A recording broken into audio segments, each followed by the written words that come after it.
¿Qué tal? Muy buenas tardes. Buenas tardes de nuevo. Parece que voy a cantar una saeta, pero les prometo que no me voy a arrancar, al menos de momento. Cuando llegue el momento de que le cante por seguidillas, ya se lo avisaré. Buenas tardes de nuevo a todos, bienvenidos. Durante los próximos 120 minutos, un prestigioso panel de expertos que enseguida voy a presentarles, a los que me acompañan sobre el escenario, van a exponer sus opiniones, van a compartir sus experiencias personales y profesionales sobre una materia para la que tenemos 120 minutos, pero necesitaríamos pues 120 días, pero evidentemente no los tenemos. Hablamos de las tendencias en materia de vivienda que vamos a exponer desde distintas perspectivas y distintos puntos de vista, ya sea económico, político, a nivel normativo o de otra índole. Les voy a presentar a los expertos que me acompañan.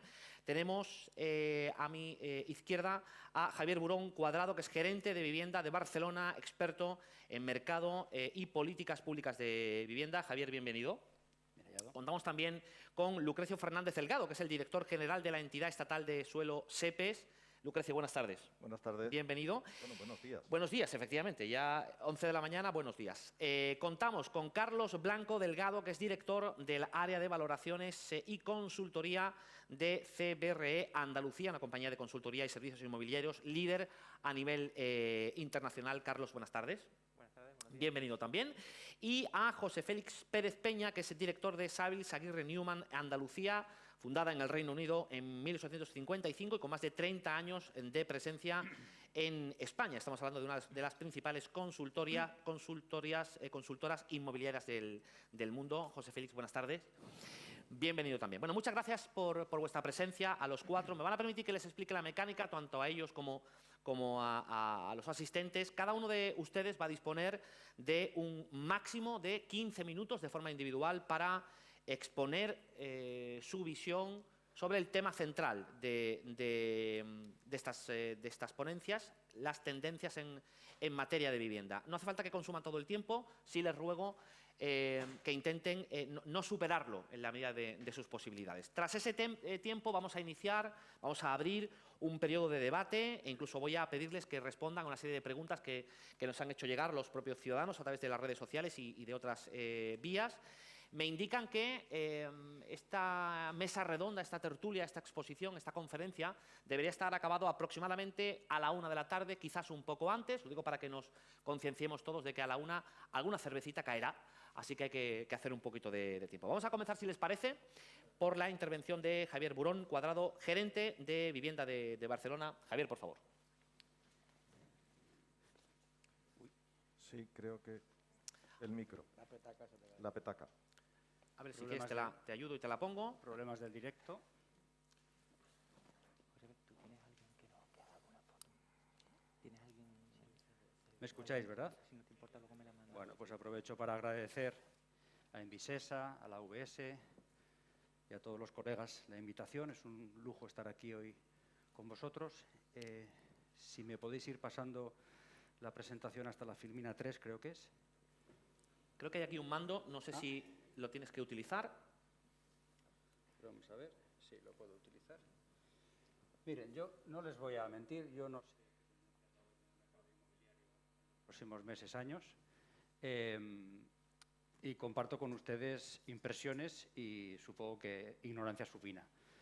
Pero les pongo de relieve la siguiente pregunta. ¿Qué parte del Build to Rent, de este nuevo segmento de actuación del mercado inmobiliario que está eclosionando en España, qué parte es asequible? En estos momentos, los operadores públicos y privados entendemos que no más del 10% del Build to Rent es affordable Build to Rent. Bueno, ahí tenemos un problema, ya lo atenderemos, pero tenemos un problema. Y les pongo de relieve qué ha ocurrido en Londres en los últimos 20 años. Esta es una gráfica del profesor Racco que explica que, per se, el aumento de la oferta no reduce el precio, porque este es un mercado específico que tiene algunas cuestiones que ver con las rentas de posición y con la situación de los suelos en los que se trabaja. Con lo cual, no estoy diciendo que aumentar la oferta no sea importante, es necesario, pero no es suficiente. Tenemos que hacer otras cosas en relación a la calidad de esa oferta. Y también les pongo de relieve datos que tienen que ver con la evolución de la capacidad adquisitiva de las personas y las familias en Barcelona en los últimos 20 años, no coinciden exactamente las dos gráficas en plano temporal, pero prácticamente, y la evolución de los precios de las viviendas de venta en obra nueva, en segunda mano y de los alquileres. Pueden ver ahí un gap, un diferencial importante, más en algunos momentos que en otros, pero en cualquier caso da la sensación que sistémica y estructuralmente tenemos un problema. Y yo aquí añado otra pregunta más. ¿Qué parte del affordable build to rent que existe o que queremos que exista es core? Es decir, ¿qué parte de los inversores tienen un punto de vista que no solo es asumir el riesgo promotor, los 3, 4 o 5 años que cuesta construir o rehabilitar integralmente un edificio, sino que su vocación es la gestión de un portafolio de inversión a largo plazo? Y en el caso del affordable build to rent, a largo plazo, muchas veces colaborando con la Administración. Esta no sé si es una tendencia o no, pero creo que es una tendencia a la que le tenemos que prestar atención. Se puede discutir mucho sobre cuántas viviendas protegidas hay de alquiler. La estadística oficial habla de un poquito más de 400.000, un mercado de 25,6 millones de viviendas, con lo cual, para poder llegar o al 10% de vivienda protegida en alquiler o al 15%, umbrales más o menos manejados a nivel europeo, la realidad es que estamos a 2,15 millones de viviendas o a 3,425 millones de viviendas. Esfuerzo hercúleo, en cualquier caso. Es decir, no sé si, como sector, los que estamos aquí en esta sala, cuando nos reunamos dentro de no sé cuántos años, diremos tenemos no sé qué parte del objetivo cumplido. Obviamente hay que empujar, pero el esfuerzo es importante. ¿Cómo intentar hacerlo? Yo les comparto a ustedes el mix de Barcelona, que no quiere decir que esto sea el mix virtuoso, pero sí les explico por qué estamos trabajando así. En primer lugar, es muy importante que las viviendas protegidas estén calificadas de manera permanente. La CEDE, la calificación definitiva de la vivienda protegida. Porque si no, las gallinas que entran por las que salen, si me permiten a ustedes la expresión rural. Si la vivienda protegida está calificada de por vida, después un siguiente problema es qué niveles de reservas de suelo para vivienda protegida tenemos. Ahora mismo en el área metropolitana de Barcelona hay un 40% en suelo urbanizable, el mismo 40% en suelo urbano no consolidado y un 30% en suelo urbano consolidado para determinados tipos de actuaciones. Y de eso, en el caso del suelo urbanizable y del suelo urbano no consolidado, hay la mitad de esa reserva, el 20%, es para vivienda protegida de alquiler, lo cual quiere decir que el Decreto Ley 17/2019 en Cataluña ha creado una tipología de vivienda protegida que, hasta lo que yo sé, es la primera vez que aparece en la legislación española, que es la vivienda protegida que solo puede ser de alquiler y que además está calificada de por vida. Con estas reglas de juego nosotros estamos haciendo, cuando digo nosotros me refiero al Instituto Municipal de Vivienda, estamos produciendo un 80% de alquiler y un 20% en derecho de superficie. Ahora les explicaré en filminas posteriores algunas cantidades.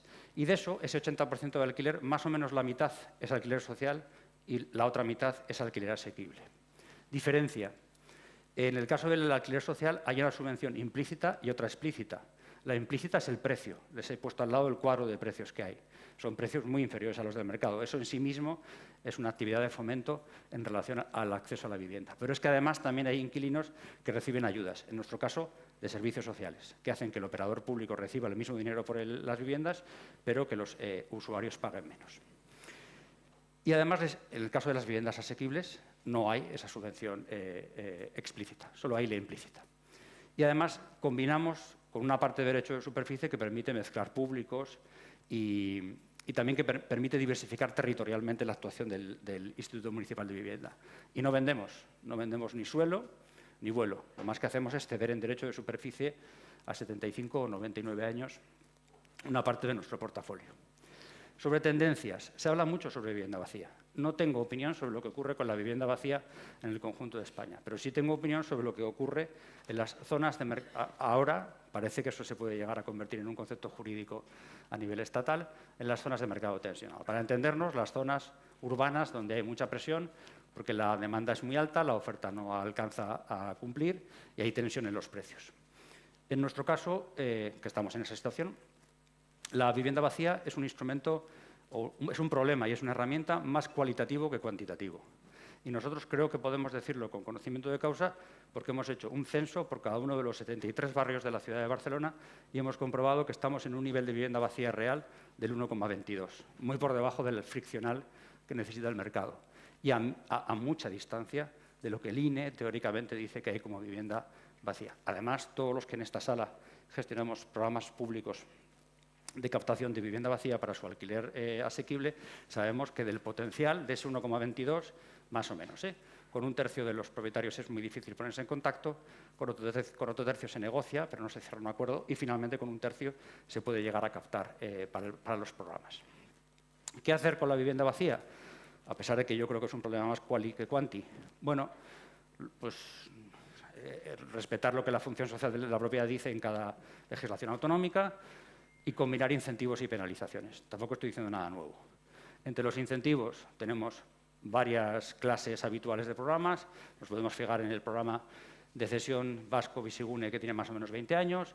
Nos podemos fijar en las bolsas de lloguer de Cataluña, que tienen algo menos, pero que también tienen una cierta edad. Y en el caso de, siendo estos segundos, programas de intermediación. Ya conocen ustedes la diferencia entre cesión e intermediación y los impactos que tienen a la hora de captar. Y finalmente, en relación a las penalizaciones, hay municipios que hace tiempo que tienen muy recargado el IBI, el 150. A mi modo de ver, el impacto es casi cero. Y, sin embargo, hay algunas comunidades autónomas que están introduciendo cánones para fiscales más importantes, y eso sí que puede tener un efecto mayor. Y, por otra parte, hay comunidades autónomas, el caso vasco, en el caso de los cánones, y hay comunidades autónomas que están estableciendo la posibilidad de adquisición preferente por parte de las administraciones públicas de determinados portafolios privados, que también puede ser interesante. Les pongo a un lado el mapa, porque esas son las intervenciones de los 3 programas de captación de vivienda vacía que tenemos en Barcelona y que, a mi modo de ver, tienen una virtud, que es que se reparten por el territorio de una manera bastante homogénea y que permiten compensar las calvas territoriales que tiene el propio parque público. Sigo con tendencias. Y esto está muy de moda y es bastante polémico. Intentaré ser lo más aséptico posible. ¿Es el control de alquileres algo que funciona?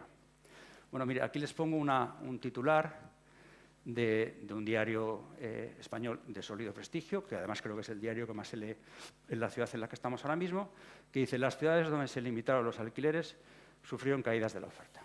Y se refiere a este estudio del profesor Josep María Raya, financiado por la Asociación de Promotores Privados de Vivienda de Cataluña. Si uno va al estudio y mira las conclusiones, lee: 2 trimestres después de que haya limitación de precios por ley en Cataluña, y más teniendo en cuenta el efecto del COVID, se hace difícil la identificación clara del impacto del control de precios. Es pronto para ver todavía ningún efecto. Y si analizamos no solo los precios, sino también el número de contratos, de nuevo, también es difícil observar ningún impacto. Les llamo la atención sobre la disonancia entre lo que el estudio dice y lo que la prensa dice que dice el estudio.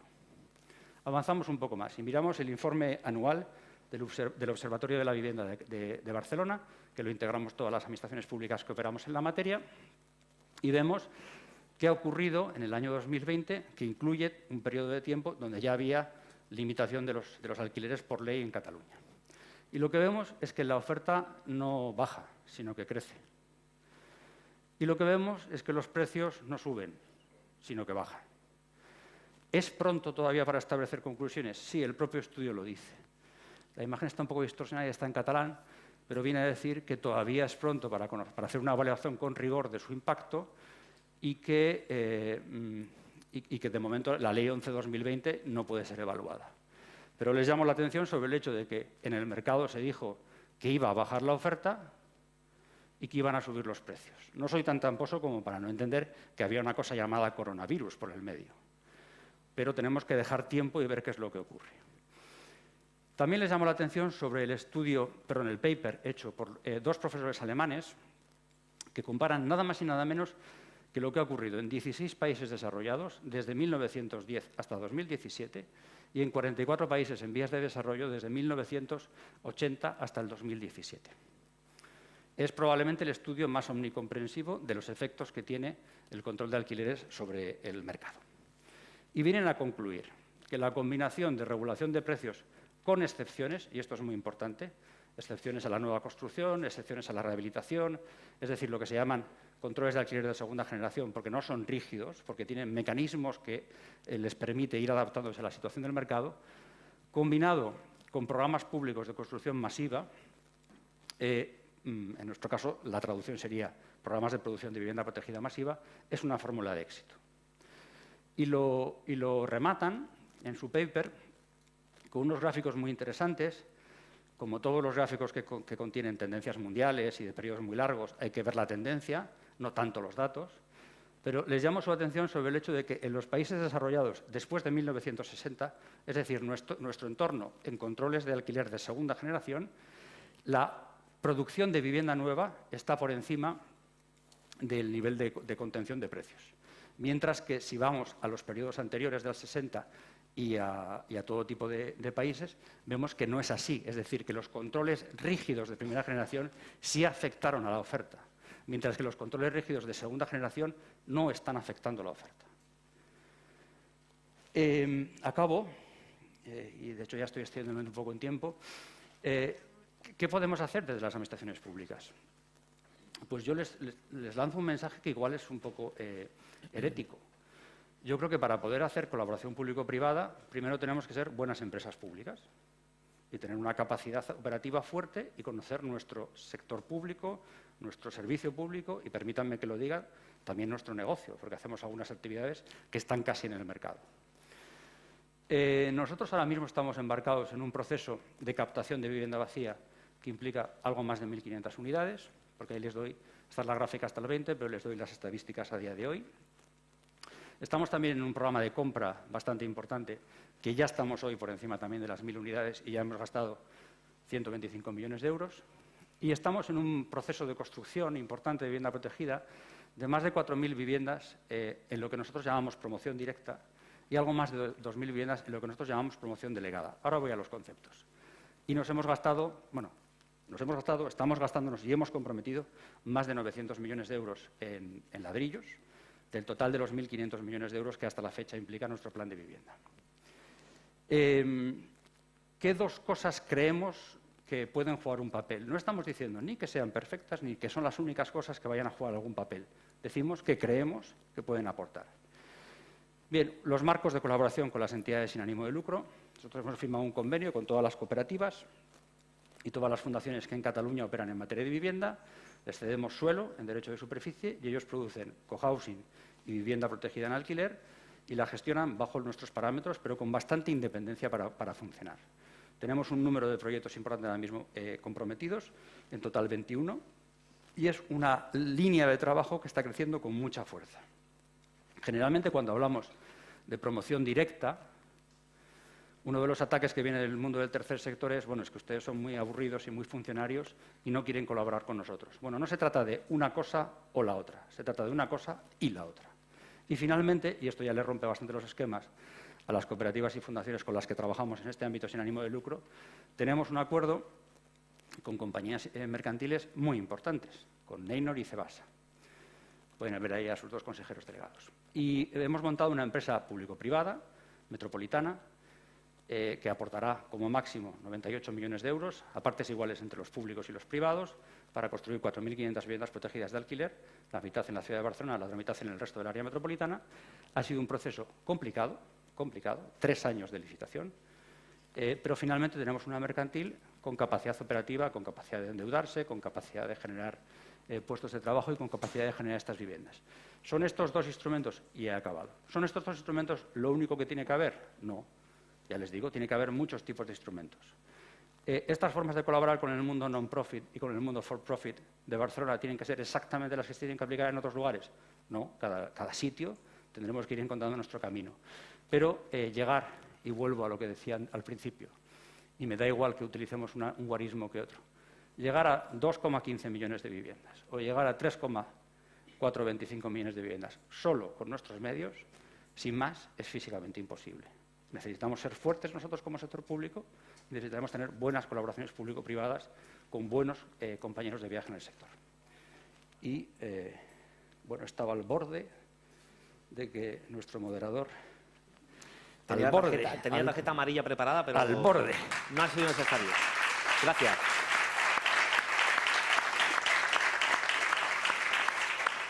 Gracias, Javier, por tu interesante ponencia y sobre todo por respetar los tiempos. Tiene ahora la palabra Lucrecio Fernández Delgado, que es el director general de la entidad estatal de suelos EPES. Sí les recuerdo que no es necesario, si lo desean, levantarse al atril porque están microfonados. Pueden ver además, si van a usar la pantalla, lo que se vaya exponiendo ahí. En el caso te doy el poder.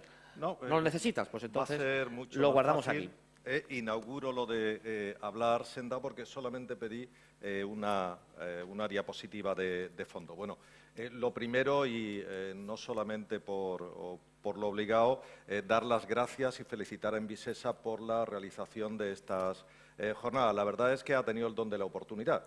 Yo creo, mira, que confío en el olfato político de nuestro alcalde, de Juan Espadas, pero nadie podía pensar que justo ayer el Consejo de Ministros aprobara el anteproyecto de ley del derecho a la vivienda o que estemos en una situación en la que hace menos de un mes, donde se han aprobado por Real Decreto todos los fondos del plan de rehabilitación, del plan de resiliencia, y desde ese punto de vista parece que es oportuno que los distintos operadores públicos y privados podamos reunirnos en este foro, al menos con el talante de poder debatir cuáles son los problemas y cuáles pueden ser los grandes consensos que deben recoger el impulso de una política de vivienda.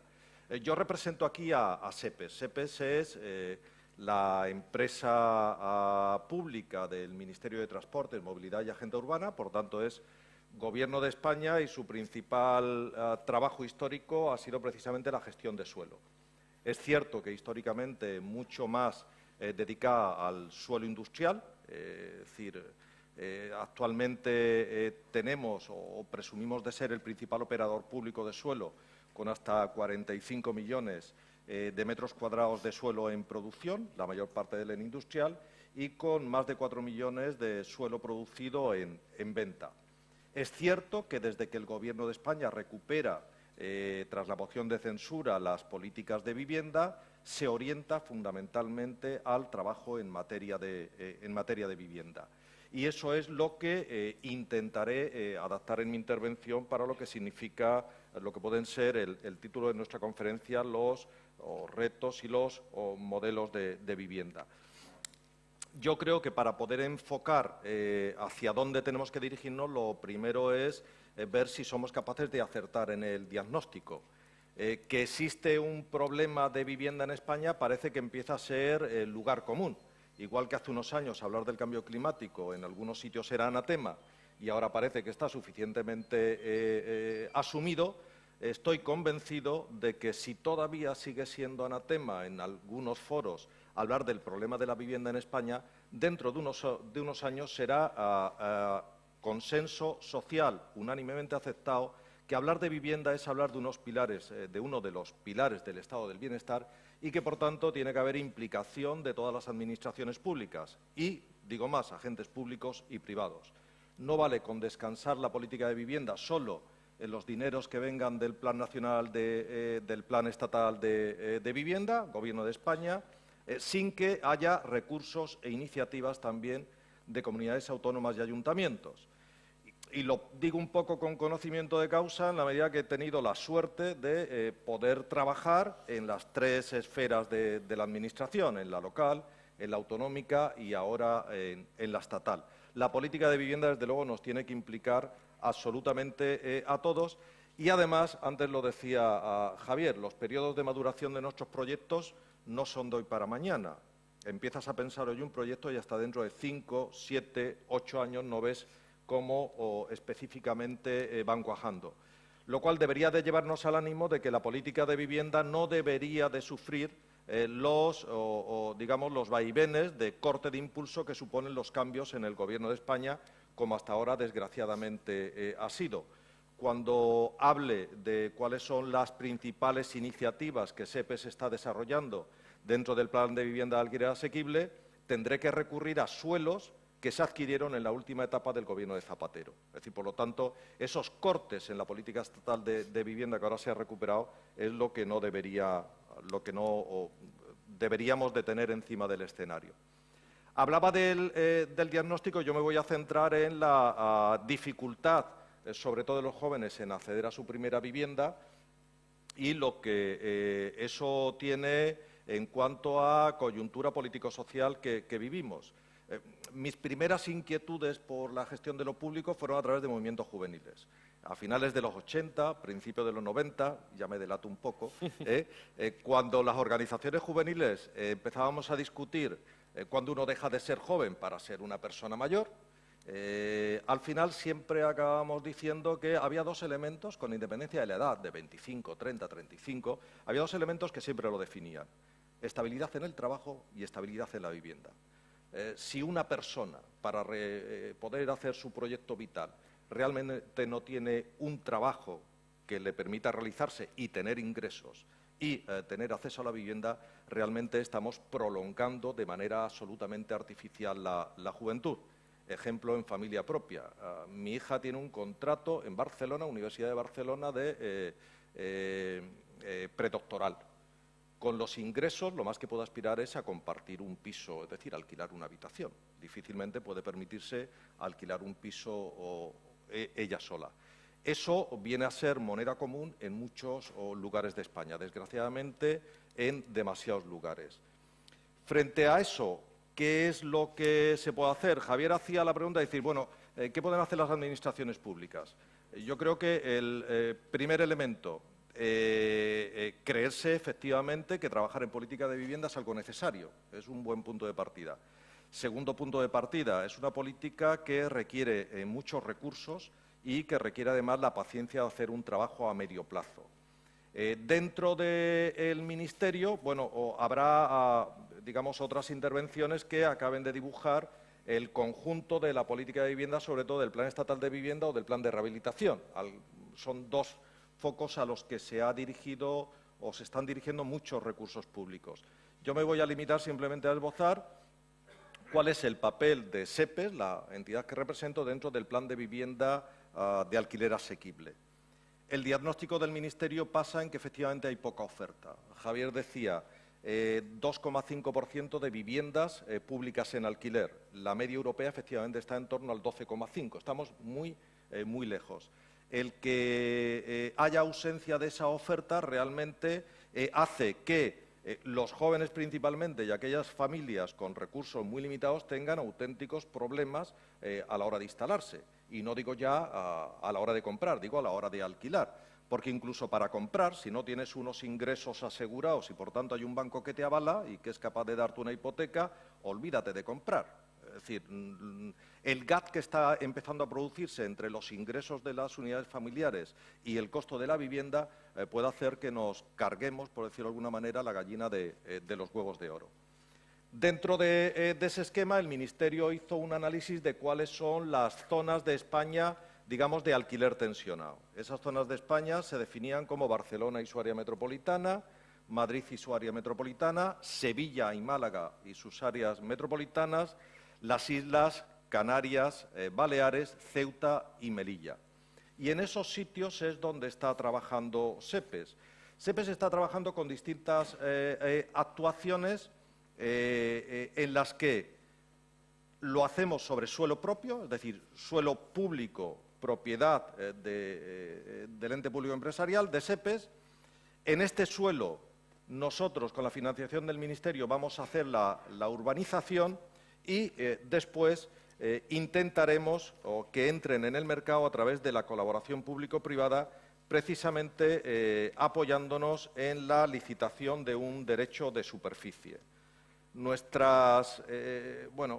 Estamos en Sevilla y la carátula que están viendo es de la actuación, como es lógico, que tenemos en Sevilla. Es una actuación, cuartel de artillería, en la que vamos a proyectar 948 viviendas con una inversión total que supera los 52 millones de euros. Régimen de alquiler, régimen de alquiler asequible. Esa actuación se completarán con actuaciones en Málaga, zona de Buenavista, 1.362 viviendas, Ibiza, Canescandel, con 532, Valencia, en dos actuaciones, cuartel de ingenieros y cuartel de artillería, con 438 y 600, y Madrid, en campamento, con 2.955. En total, actualmente estamos trabajando en actuaciones que promoverán más de 7.000 viviendas, de las cuales más de 5.000 estarán dedicadas a alquiler asequible, con una inversión total que va a superar los 264 millones de euros. Significa un espaldarazo a lo que viene a ser el parque público de vivienda. Como pensamos que habrá que dedicar en el futuro muchos más recursos a la política de vivienda y, por tanto, que esto tendrá que extenderse, digamos que hemos tenido la precaución de tener otra serie de actuaciones en cartera, susceptibles de incorporar al plan. Son actuaciones en Dos Hermanas, Viviendas El Quintillo, en Baleares con Son Busquet, en Cataluña estamos intentando negociar con la zona franca la adquisición de algunas parcelas residenciales de vivienda protegida, Canarias, País Vasco, Comunidad Valenciana. En definitiva, podríamos llegar con estos números a promover más de 19.000 viviendas, cerca de 20.000, de las que la gran mayoría, superando las 15.000, serían para viviendas de alquiler asequible. ¿Cómo se ponen en el mercado? Yo creo que aquí es donde entra una de las principales figuras en las que confiamos como colaboración público-privada, que es a través de la licitación del derecho de superficie. Un derecho que calculamos que podría ser de 75 años, mediante el cual el superficiario recoge un suelo ya urbanizado, construye, gestiona el alquiler con precios asequibles, es decir, tendrá una limitación y un tope el precio que se puede cobrar por metro cuadrado o construido o útil, y a los 75 años, de nuevo, ese parque público de viviendas regresaría a las administraciones públicas, comunidades autónomas o ayuntamientos, en este caso, que son quienes tienen competencia directa en la gestión de vivienda. ¿Qué conseguiríamos con esto? Bueno, conseguiríamos, por una parte, aumentar el parque público de viviendas, conseguiríamos que permanentemente esas viviendas estuviesen dedicadas al alquiler asequible, sin posibilidades de retorno al mercado privado, y, por lo tanto, creemos que, sobre todo en estos lugares donde intervenimos, sería un magnífico colchón desde el punto de vista de la contención de precios. Esto, desde luego, no es ni la única solución, ni seguro que vaya a ser la panacea de nada, pero sí que pone a las administraciones públicas y a los operadores privados ante dos retos que no quedará más remedio que afrontar en estos años, sobre todo teniendo en cuenta, además, que en estos primeros años, fundamentalmente a raíz de los fondos europeos, fondos de recuperación, va a haber recursos. El primer reto es precisamente aumentar el parque público de viviendas. Javier decía, además, viviendas que permanezcan con la calificación de protegidas, es decir, viviendas que permanentemente estén a disposición de las rentas bajas y con unos alquileres controlados.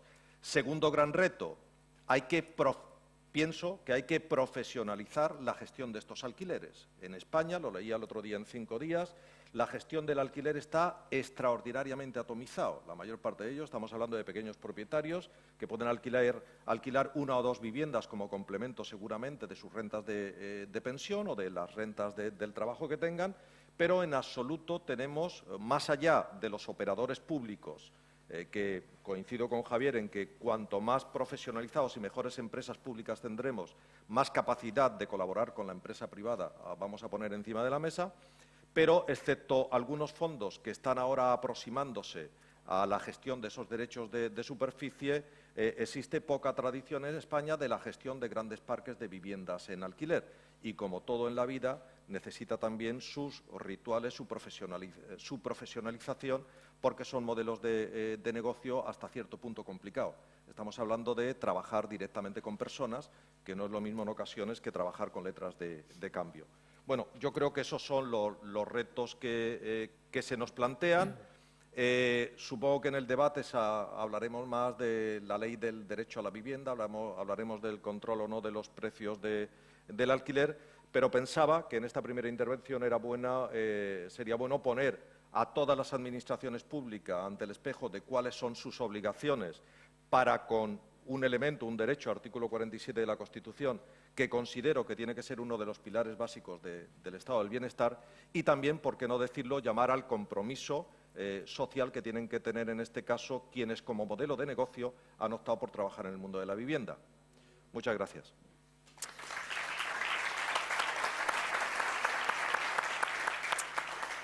Muchísimas gracias, Lucrecia. Bueno, es el turno ahora. Vamos a escuchar a Carlos Blanco, director del área de valoraciones y consultoría de CBRE Andalucía. No sé si vas a necesitar... No, no hace falta, Chema. Perfecto, pues cuando quieras. Bueno, pues muchísimas gracias a todos. Muchas gracias a Envisesa por invitar a CBRE a esta jornada. Como todos sabéis, CBRE es una empresa líder en servicios inmobiliarios con presencia internacional y concretamente en España pues se encuentra instaurada desde los años 80. Yo, un poco la estructura que he previsto para esta charla, para este coloquio, es un poco dar un poco más la visión inmobiliaria de cómo se encuentra ahora mismo la situación de la vivienda. Hemos tenido dos ponencias maravillosas desde un punto de vista quizás más institucional y a mí me gustaría daros un poco más la visión desde un punto de vista más del mercado inmobiliario. Para dar un poco el diagnóstico, como bien ha dicho el compañero anterior, de qué es lo que ocurre en materia de vivienda, a mí siempre me gusta dar un paso para atrás, ¿no? Dar un paso para atrás y ver exactamente de dónde venimos, ¿vale? Y para eso me voy a referir no hace mucho tiempo atrás. Me voy a referir a la primera década del milenio del 2000, ¿vale? Hasta el año 2008, año en el que surgió la crisis de Lehman Brothers y todo el credit crunch, teníamos un sistema productivo residencial altamente especulativo.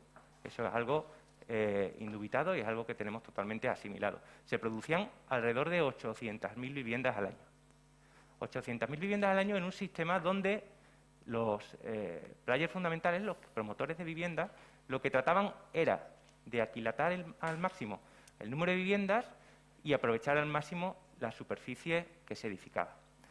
¿Qué daba lugar a esto? Pues daba lugar a viviendas, permítanme la expresión, bastante infumables, impracticables, que no se podían disfrutar o que no tenían una buena experiencia de usuario. Por este motivo que he dicho antes, sacar el máximo número de viviendas, aprovechar al máximo el número de metros cuadrados. ¿Pero por qué ocurría esto? Esto ocurría porque había unas excelentes facilidades de financiación, porque como antes se decía, todo se vendía, todo se compraba, pero también tenemos que poner un poco el foco en el comprador. ¿Por qué se vendían viviendas que eran poco usables? Porque gran parte de esas 800.000 viviendas que se ponían en carga anualmente eran compradas para pegar un pase. Es decir, el comprador, una parte de los compradores, les daba igual que la vivienda fuera más grande o más pequeña, si la compraban para pegarle un pase. Si muchos de ellos no le daban la llave, si es que muchos de ellos directamente las vendían al poco de haber hecho la escritura de reserva o la reserva, el contrato de reserva. Eso pasó. Un poquito antes como digo, de la caída de Lehman y todo el comienzo de la crisis que vivimos a final de la primera década del 2000, hubo un cambio normativo que fue muy beneficioso. Se aprobó en el año 2006 el Código Técnico de la Edificación. Un marco normativo nuevo en materia de edificación y concretamente en materia residencial que dejaba atrás un marco teórico normativo a establecer un marco prestacional. ¿Qué quiere decir con esto? Que establecía claramente y ajeno a la teoría una serie de prestaciones mínimas que tenían que reunir las viviendas. Es decir, normativa foco en el usuario. Se establecieron exigencias mínimas, repito, prestacionales en materia de salubridad, en materia de ahorro energético, en materia de aislamiento acústico, ¿verdad? Eso todo fue un avance. Por supuesto, eso tuvo una pequeña repercusión en un incremento de costes de construcción que luego seguiremos hablando de él, ¿vale? Entonces, por un lado, mercado altamente especulativo, todo se compraba, todo se vendía, y aparece el Código Técnico. 800.000 viviendas al año. Hasta que aparece o hasta que pasa lo que pasa y hay una gran crisis, una crisis de financiación, una crisis en los mercados que hace que el mercado en general se hunda. Pasamos la travesía de este desierto y nos empezamos a recuperar alrededor del año 2012-2013. Y aparecen unos nuevos players, que se llamamos unos nuevos agentes en el mercado, que son los fondos de inversión. Los fondos de inversión, aunque parezca una palabra muy abstracta, no dejan de ser sociedades que tienen una serie de bonistas que son los que ponen su dinero y las dejan ahí. Aparecen los fondos de inversión y empiezan a intervenir en el mercado residencial. Sí, tenemos a Lone Star, tenemos a Castle Lake, tenemos a Barde, y empiezan a intervenir en el mercado residencial cogiendo posiciones en promotoras, ¿no? Ahí tenemos a EDA, tenemos a Neynor, ¿verdad? Tenemos a Vía Célere, que ha salido en prensa ayer, que Barde ha encargado a Credit Suisse la venta de la promotora por 1.600 millones, y empiezan a modificar, en cierto modo, el mercado residencial. ¿Cómo lo modifican? De dos formas. Lo modifican, por un lado, y espero que se me entienda bien, aportando seriedad. ¿Qué quiero decir con esto? Los fondos de inversión tienen un business plan, tienen un modelo de negocio muy regulado y al que tienen que conseguir llevar a éxito, porque el llevar a éxito sus planes de negocio es llevar a éxito el dinero de sus bonistas, ¿verdad? Por lo tanto, establecen una serie de sistemas de control y garantías para que las promociones se lleven a término de la forma en la que están planteadas, que eso, aunque parezca de perogrullo, antes no ocurría al 100%. Por un lado, eso. Y por otro lado, fondos de inversión refrescan el sistema, traen aire fresco al sistema. ¿Por qué? Porque ponen el foco directamente en el usuario. Anteriormente el promotor tenía el foco en su negocio y en maximizar al máximo su beneficio. Y los fondos de inversión lo único que tratan es de cumplir su plan de negocio con el foco en el usuario. Y se plantean, ¿el comprador de vivienda o la persona que va a alquilar una vivienda qué es lo que necesita? Realmente, ¿qué es lo que necesita? ¿Necesita que las habitaciones sean más grandes? ¿Necesita salones más amplios? ¿Necesitan cocinas más amplias? Hacen un pequeño análisis y empezamos a ver cómo el modelo habitacional va cambiando. Y si empezamos a analizar las viviendas construidas a partir del año 2012-2013, vemos cómo los layouts de las viviendas van cambiando y van cogiendo mayor protagonismo las cocinas, van cogiendo mayor protagonismo ciertas salas de almacenaje que van saliendo alrededor de las cocinas. En definitiva, el desarrollo programático de la vivienda va evolucionando en pro de dar una mejor experiencia al usuario final. ¿De acuerdo? Junto a los fondos de inversión se empieza a consolidar otra tendencia. Como he dicho y como he enlazado antes de la crisis bursátil del año 2008, os dije que se había aprobado el Código Técnico de la Edificación, que establece una serie de estándares en materia de confort, ¿vale? Pues los fondos empiezan a apostar directamente en materia de sostenibilidad y eficiencia energética. Las viviendas tienen que cumplir una serie de parámetros, pero ya no se conforman con cumplir código técnico. Ya quieren que sus viviendas sean más y empiezan a establecer estándares internacionales de sostenibilidad y de calificación energética de sus edificios. Os propongo un ejercicio muy sencillo, es dar con la mente un ligero paseo por Sevilla y ver edificios construidos hasta el año 2006 y edificios construidos a partir del año 2013. Veréis cómo son totalmente distintos. Fijaos en las envolventes térmicas de los edificios, por ejemplo, las fachadas. Ya no se ven cornisas, ya se ve muy poco ladrillo visto, ya sí se ven mucha fachada ventilada, que mejora la eficiencia energética de la envolvente del edificio, ¿verdad?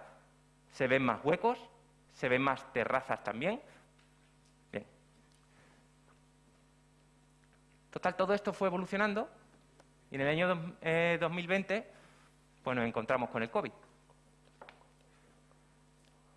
El COVID, algo totalmente imprevisto y que desde un primer momento decíamos, se va a volver a caer el precio de la vivienda, otra vez la vivienda de los bancos, no se va a poder llevar a cabo, no se van a poder materializar en escritura pública todos los contratos de reserva que había hecho, otro drama.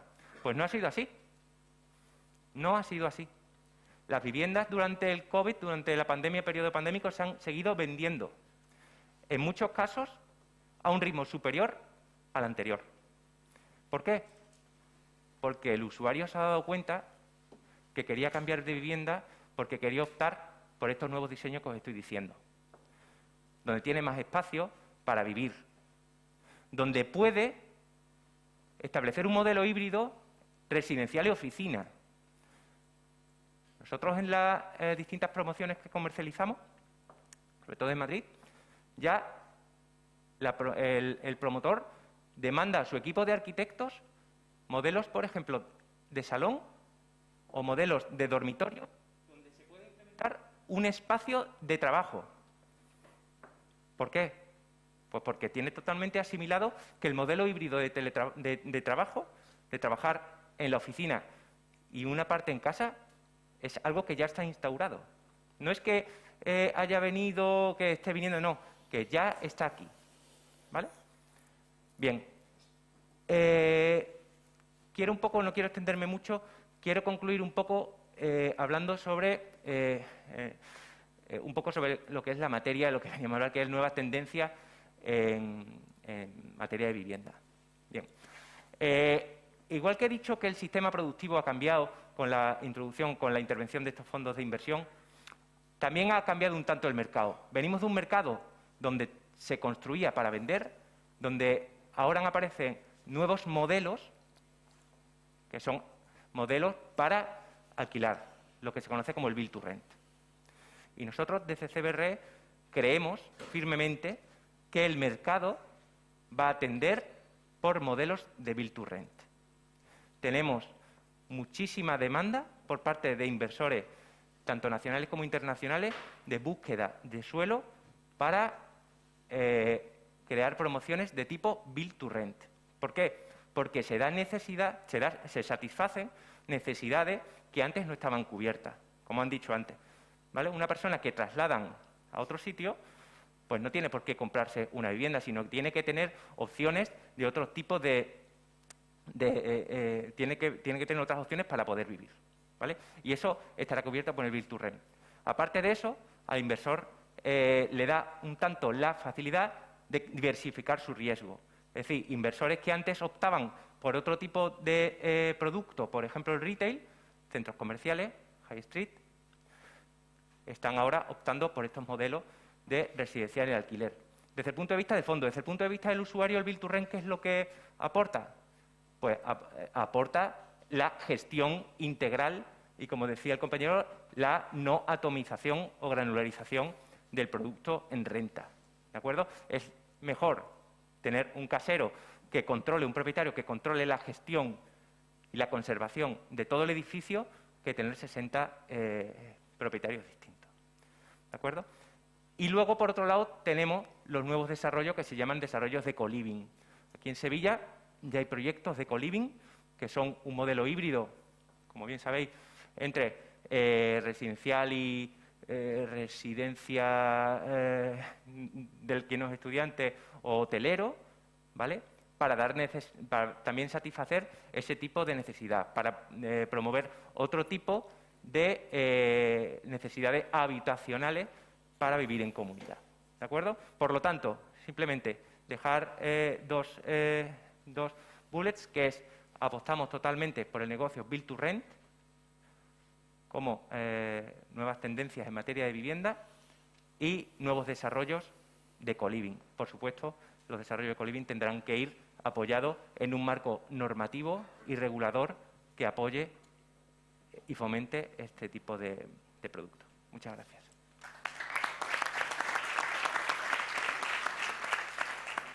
Gracias, Carlos. Bueno, va a cerrar esta primera ronda de intervenciones José Félix Pérez Peña, director de Savills Aguirre Newman en Andalucía. ¿Qué tal? Buenos días a todos. Bueno, ante todo quería agradecer a los organizadores de la jornada la invitación, también a las autoridades que están con nosotros hoy. Me acompaña también la directora de nuestra recién inaugurada oficina de Sevilla, Irene, a la que hemos puesto mucha ilusión y creemos que además vamos a aportar un trabajo profesional y de mucha transparencia, que es lo que necesita el sector. Yo creemos que es un sector que en cierta parte estamos continuamente atacados por muchos motivos y hay una discusión siempre bastante grande, y creemos que lo que hay que comunicar es la importancia del sector residencial y el sector concretamente inmobiliario, el diseño de las ciudades, ¿no? Y algo que seguramente debatiremos con el resto de ponentes, ¿no? Yo soy un firme defensor que Andalucía tiene un potencial enorme, en concreto Sevilla como capital tiene que tener una bandera, y estas jornadas van a servir para ello, de la innovación y la modernidad. Hay que ser muy valientes en cómo se van a hacer las cosas, y creo que aquí tenéis mucha información para poder trasladarlo luego a las personas con las que vayáis viéndolo. Y yo creo que lo que voy a hacer, que es un poco el objetivo que teníamos hoy, era hablar en general de cómo está la situación de la vivienda hoy, ¿no? Y voy a hablaros tanto de la parte social como de la parte inmobiliaria, ¿no? Si me dejáis el mando.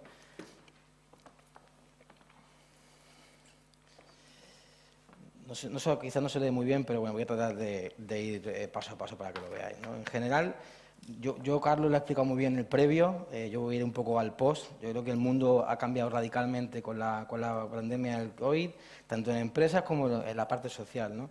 Creo que nos hemos dado cuenta que todos, que dónde vivimos, cómo es nuestra casa, nuestro trabajo, cómo nos abastecemos y cómo compramos, no tiene nada que ver o absolutamente nada que ver con lo que pasaba hace 1 año y medio. Eso también influye mucho en las ciudades, cómo vivimos en las ciudades. Y la conclusión general es que casi todo el mundo que estamos en esta sala seguramente quiere mejorar y tiene la decisión tomada, y esto tiene unas repercusiones que luego veremos en cómo se ha comportado el mercado de vivienda, en la compra de vivienda de obra nueva, por ejemplo, ¿no? Además, todo el mundo inmobiliario está muy atento a día de hoy, como bien explicaba Carlos, todos los fondos de inversión y el dinero que hay alrededor del mundo inmobiliario, de la demografía, de las nuevas formas de trabajo, toda la movilidad migratoria, importantísimo en la gente joven, la apuesta por la sostenibilidad y la tecnología y la digitalización. Esto nos suena súper normal, pero es que hace 5 años era imposible de pensar. Entonces, yo creo que, como bien decía, me parece que ha sido Javier Lucrecio, es muy importante saber que este sector necesita tomar decisiones hoy que se van a poner en marcha dentro de 10 años. Con lo cual, las decisiones que tomáis en este foro van a tener repercusión a muy largo plazo y, por tanto, como os decía, hay que ser muy valiente y, sobre todo, hacerlo en un mercado que sea sano y equilibrado. Y eso, en gran parte, gracias a lo que ha pasado, gracias a las administraciones públicas y gracias también a estos fondos de inversión que están entrando en nuestro país, se ha profesionalizado muchísimo el sector, y esto, al final, cuando le duele el bolsillo al operador, eso cambia radicalmente la forma de hacer las cosas, ¿no? Evidentemente hay muchos riesgos, hay riesgos muy potentes con el tema de costes de construcción. Vamos a vivir seguramente una etapa compleja en todo lo que es energía, en todo lo que es abastecimiento, y esto va a tener unas consecuencias reales en el mercado de la vivienda. Y luego también hay un problema grave para mí de falta de una mano de obra cualificada, y va un poco en relación a la profesionalización del sector. Yo creo que ahí también tenemos que vender las bondades de lo que es un sector que da mucho empleo y que al final también puede terminar, a través de la gestión de esos activos, en un empleo de calidad, ¿no? Yo también, además, creo que lo que sí ha demostrado la pandemia es que es un sector que resiste, que es resiliente y que además también aporta valor a la sociedad. Yo creo que no debe ser nada denostable. Yo creo que hemos pasado esa etapa en la que todo el mundo fondo buitre, todo el mundo de este pase, como decía Carlos, todo el mundo de la especulación, debe dar lugar a que nosotros lo que creamos son entornos de donde vivimos, y debemos ser lo más sostenibles posible y además lo más justos posibles, ¿no? Esto muchas veces es complejo, pero yo creo que ya sí está en la mente del operador final, ¿no? Ya lo ha contado Carlos, evidentemente en 2021 hemos recuperado prácticamente lo que se vendía en 2019 a nivel de obra nueva, y realmente pasa esto porque lo que ha decidido la gente que vive en una vivienda del 1970 es que su casa no le gusta. Su casa no es eficiente energéticamente, su casa no tiene la terraza que desea, su casa no tiene zonas comunes donde poder jugar a sus hijos, o que realmente no es flexible para poder tener un despacho y un salón donde poder trabajar o trabajar en remoto. Y además, el mundo ha cambiado radicalmente en la movilidad. Todo lo que viene detrás nuestra, el público que viene detrás nuestra, ha cambiado radicalmente cómo quiere trabajar, dónde quiere trabajar, y todo el mundo nómada digital, nómada de trabajo, es una oleada que viene para quedarse. Entonces ya no es tan importante quizás dónde construyas esa promoción y cómo atraes a ese público para que esté el máximo tiempo posible y sobre todo que sea muy flexible, que hoy un día pueda ser una oficina, de repente puede ser algo residencial o pueda ser algo co-living o pueda ser cualquier tipo de otro uso. Y ahí sí las administraciones públicas tienen que dar un paso adelante en ser flexibles. O sea, los planes generales no pueden ser completamente estancos y no pueden ser usuarios. Va a pasar, el mundo viene arrasando en este sentido, ¿no? Y el Build to Rent ha salido en todas las conversaciones. Yo hacía una cuenta de lo que ha hecho Javier. Si tuviésemos que construir 3,1 millones o 3,2 millones de viviendas en alquiler solo entre las 17 provincias que somos en España, tardaríamos 40 años en hacerlo, a una media de 5.000 al año. Necesitamos al sector privado. Y eso, lo que yo creo que sí es muy importante que reflexionemos en que el sector privado está aquí para ganar dinero. O sea, toda la parte pública tiene que apoyar y es verdad que todas las soluciones que se están dando en lo que pueda ser derechos de superficie me parece muy acertado, pero es cierto que para llegar a esos objetivos y que realmente con esa oferta demos servicio a la población, necesitamos que el sector privado se sienta cómodo. Y no se siente cómodo con cambios de política, no se siente cómodo con limitaciones de precios, no se siente cómodo con restricciones a lo que pueda ser su necesidad de invertir para recibir un retorno. Y sin ellos es imposible que le demos servicio a nuestros jóvenes, a las personas que demandan vivienda en alquiler. Y además también, y lo pongo un poco también ahí, el mundo cambia porque la sensación de pertenencia de una vivienda se está agotando. Yo creo que la vivienda va a ser un servicio más. No, la sensación de propiedad de vivienda que tenemos la mayoría de las personas que estamos aquí, la gente joven que viene por detrás no la tiene. Entonces prefieren vivir mejor, con una diferente o menor necesidad de comprar de vivienda y pagar por el servicio. La vivienda acabará siendo un servicio y estamos convencidos de ello, ¿no? Entonces, digamos que la flexibilidad del talento, la gente va a querer trabajar allí donde quiera, de forma remota, también tiene una gran oportunidad, por ejemplo, para Andalucía o para ciudades donde los servicios, las comunicaciones sean importantes. Para mí hay un reto gigante en poder atraer todo ese talento de toda Europa o de todo el mundo. O sea, ¿quién no va a querer trabajar en remoto en la Costa del Sol o la Costa de la Luz o en Barcelona o en Madrid con todos los servicios que tiene? Yo creo que España tiene, y Andalucía en concreto, una oportunidad enorme de la que no somos conscientes, ¿no?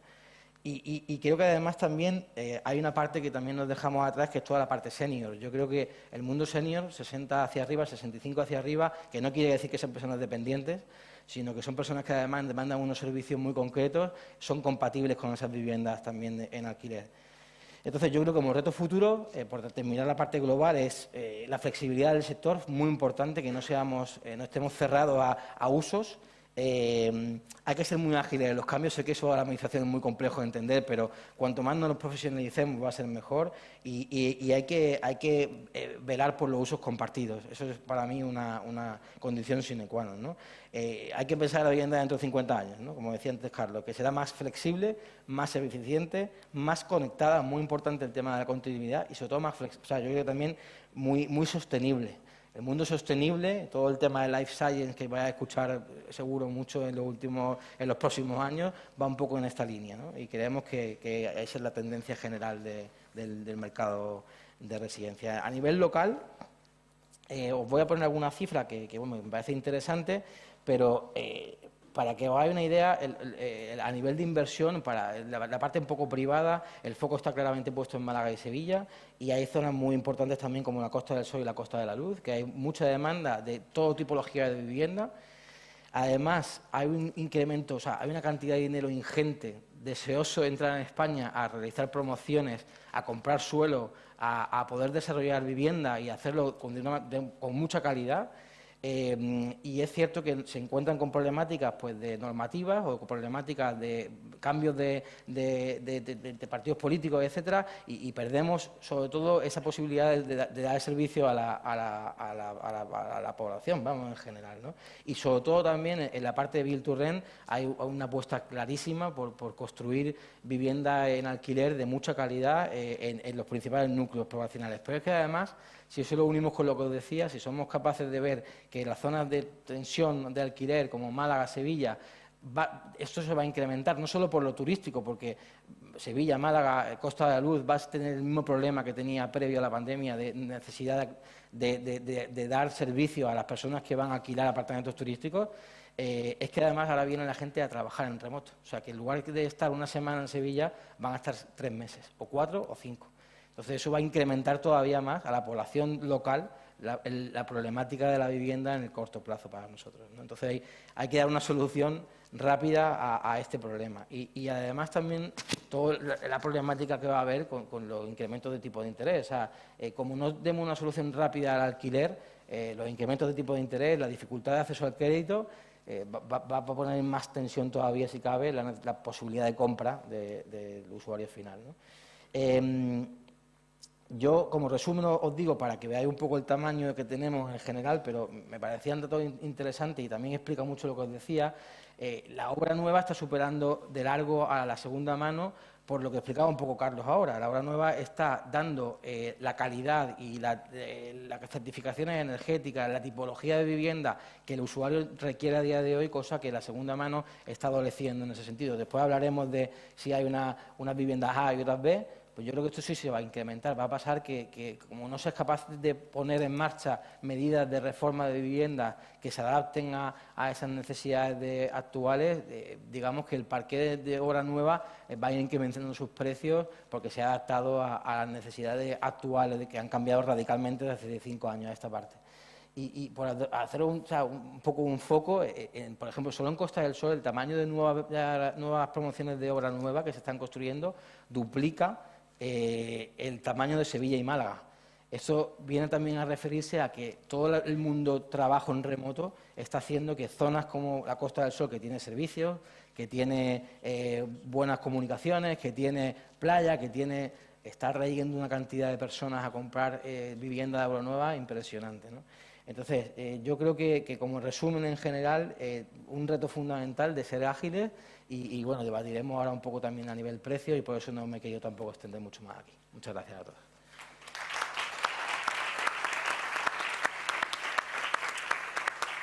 Gracias, José Félix. Bueno, interesantísimas todas las exposiciones. Felicidades a nuestros 4 ponentes. Vamos a iniciar ahora, si les parece, un pequeño debate con la ley de vivienda como tema central.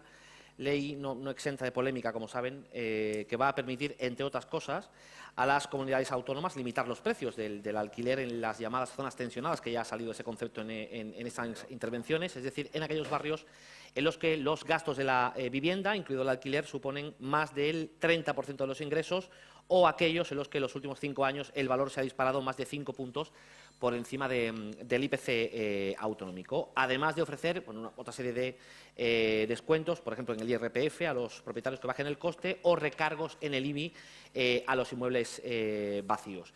Voy a partir de una pregunta. Les voy a pedir 2 cosas. Fundamentalmente, que no hace falta que yo les dé paso, pueden ustedes intervenir en el momento que lo deseen, pero que no sean intervenciones demasiado largas para facilitar eso, el debate y la interacción entre todos vosotros. Voy a darle paso en primer lugar a Javier, porque ha sido el último en hablar, y a partir de aquí, si les parece, cada uno interviene en lo que desee. Y les voy a plantear la pregunta inicial para ver cuál es su punto de partida sobre esa ley de la que estamos hablando y sobre el precio, sobre si creen que limitar el precio del alquiler va a tener consecuencias positivas para quienes quieren acceder a una vivienda, o ya existen experiencias en ese sentido que indican lo contrario y que por lo tanto no funciona. Javier. Pues empezaré con el chiste de que es el mejor proyecto de ley de vivienda estatal que hemos tenido nunca, ¿verdad? Claro. Entonces, que es un chiste, pero que también es una evidencia. Es decir, el legislador estatal hasta la fecha no lo había hecho, con lo cual creo que nos lo tenemos que tomar seriamente como un punto de partida interesante. Que el anteproyecto de ley tiene, seguro que si lo leemos cualquiera de nosotros le encontramos un montón de defectos, pues seguro, pero hay que ver cómo evoluciona el trabajo legislativo. Estoy seguro que va a ser una tramitación parlamentaria interesante y veremos finalmente cómo queda la pieza de legislación estatal con la legislación de urbanismo y de vivienda autonómicas y lo que hacemos las administraciones locales. Ahora bien, no les sorprenderé si les digo que lo que no tiene la ley es memoria económica. Y como ningún Estado occidental ha conseguido nunca poner en pie un sistema público y público-privado de vivienda social y asequible sin dinero, pues les pongo encima de la mesa una cifra, el 1% del PIB.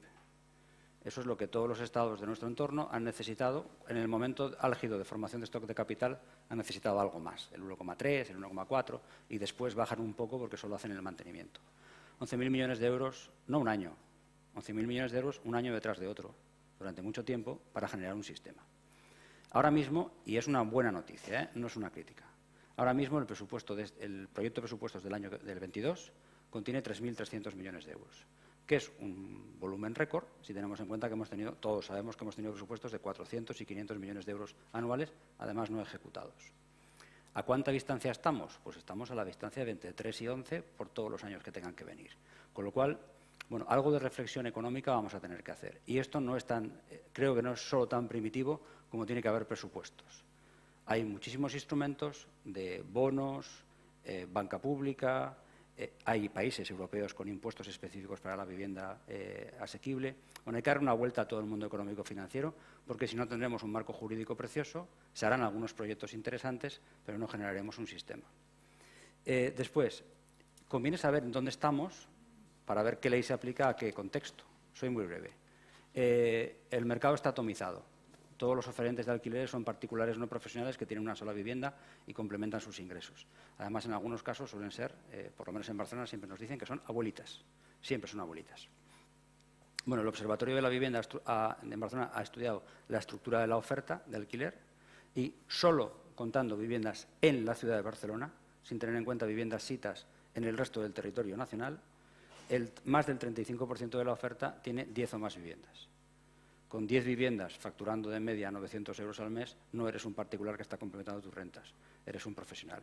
Insisto, solo con las viviendas de Barcelona. Si incluyésemos viviendas del resto de España, estoy seguro que la cuota de concentración de la propiedad sería mayor. Y añado otra cosa, la mitad de las compraventas de viviendas para su alquiler que se han hecho en los últimos 12 años están siendo hechas por empresas.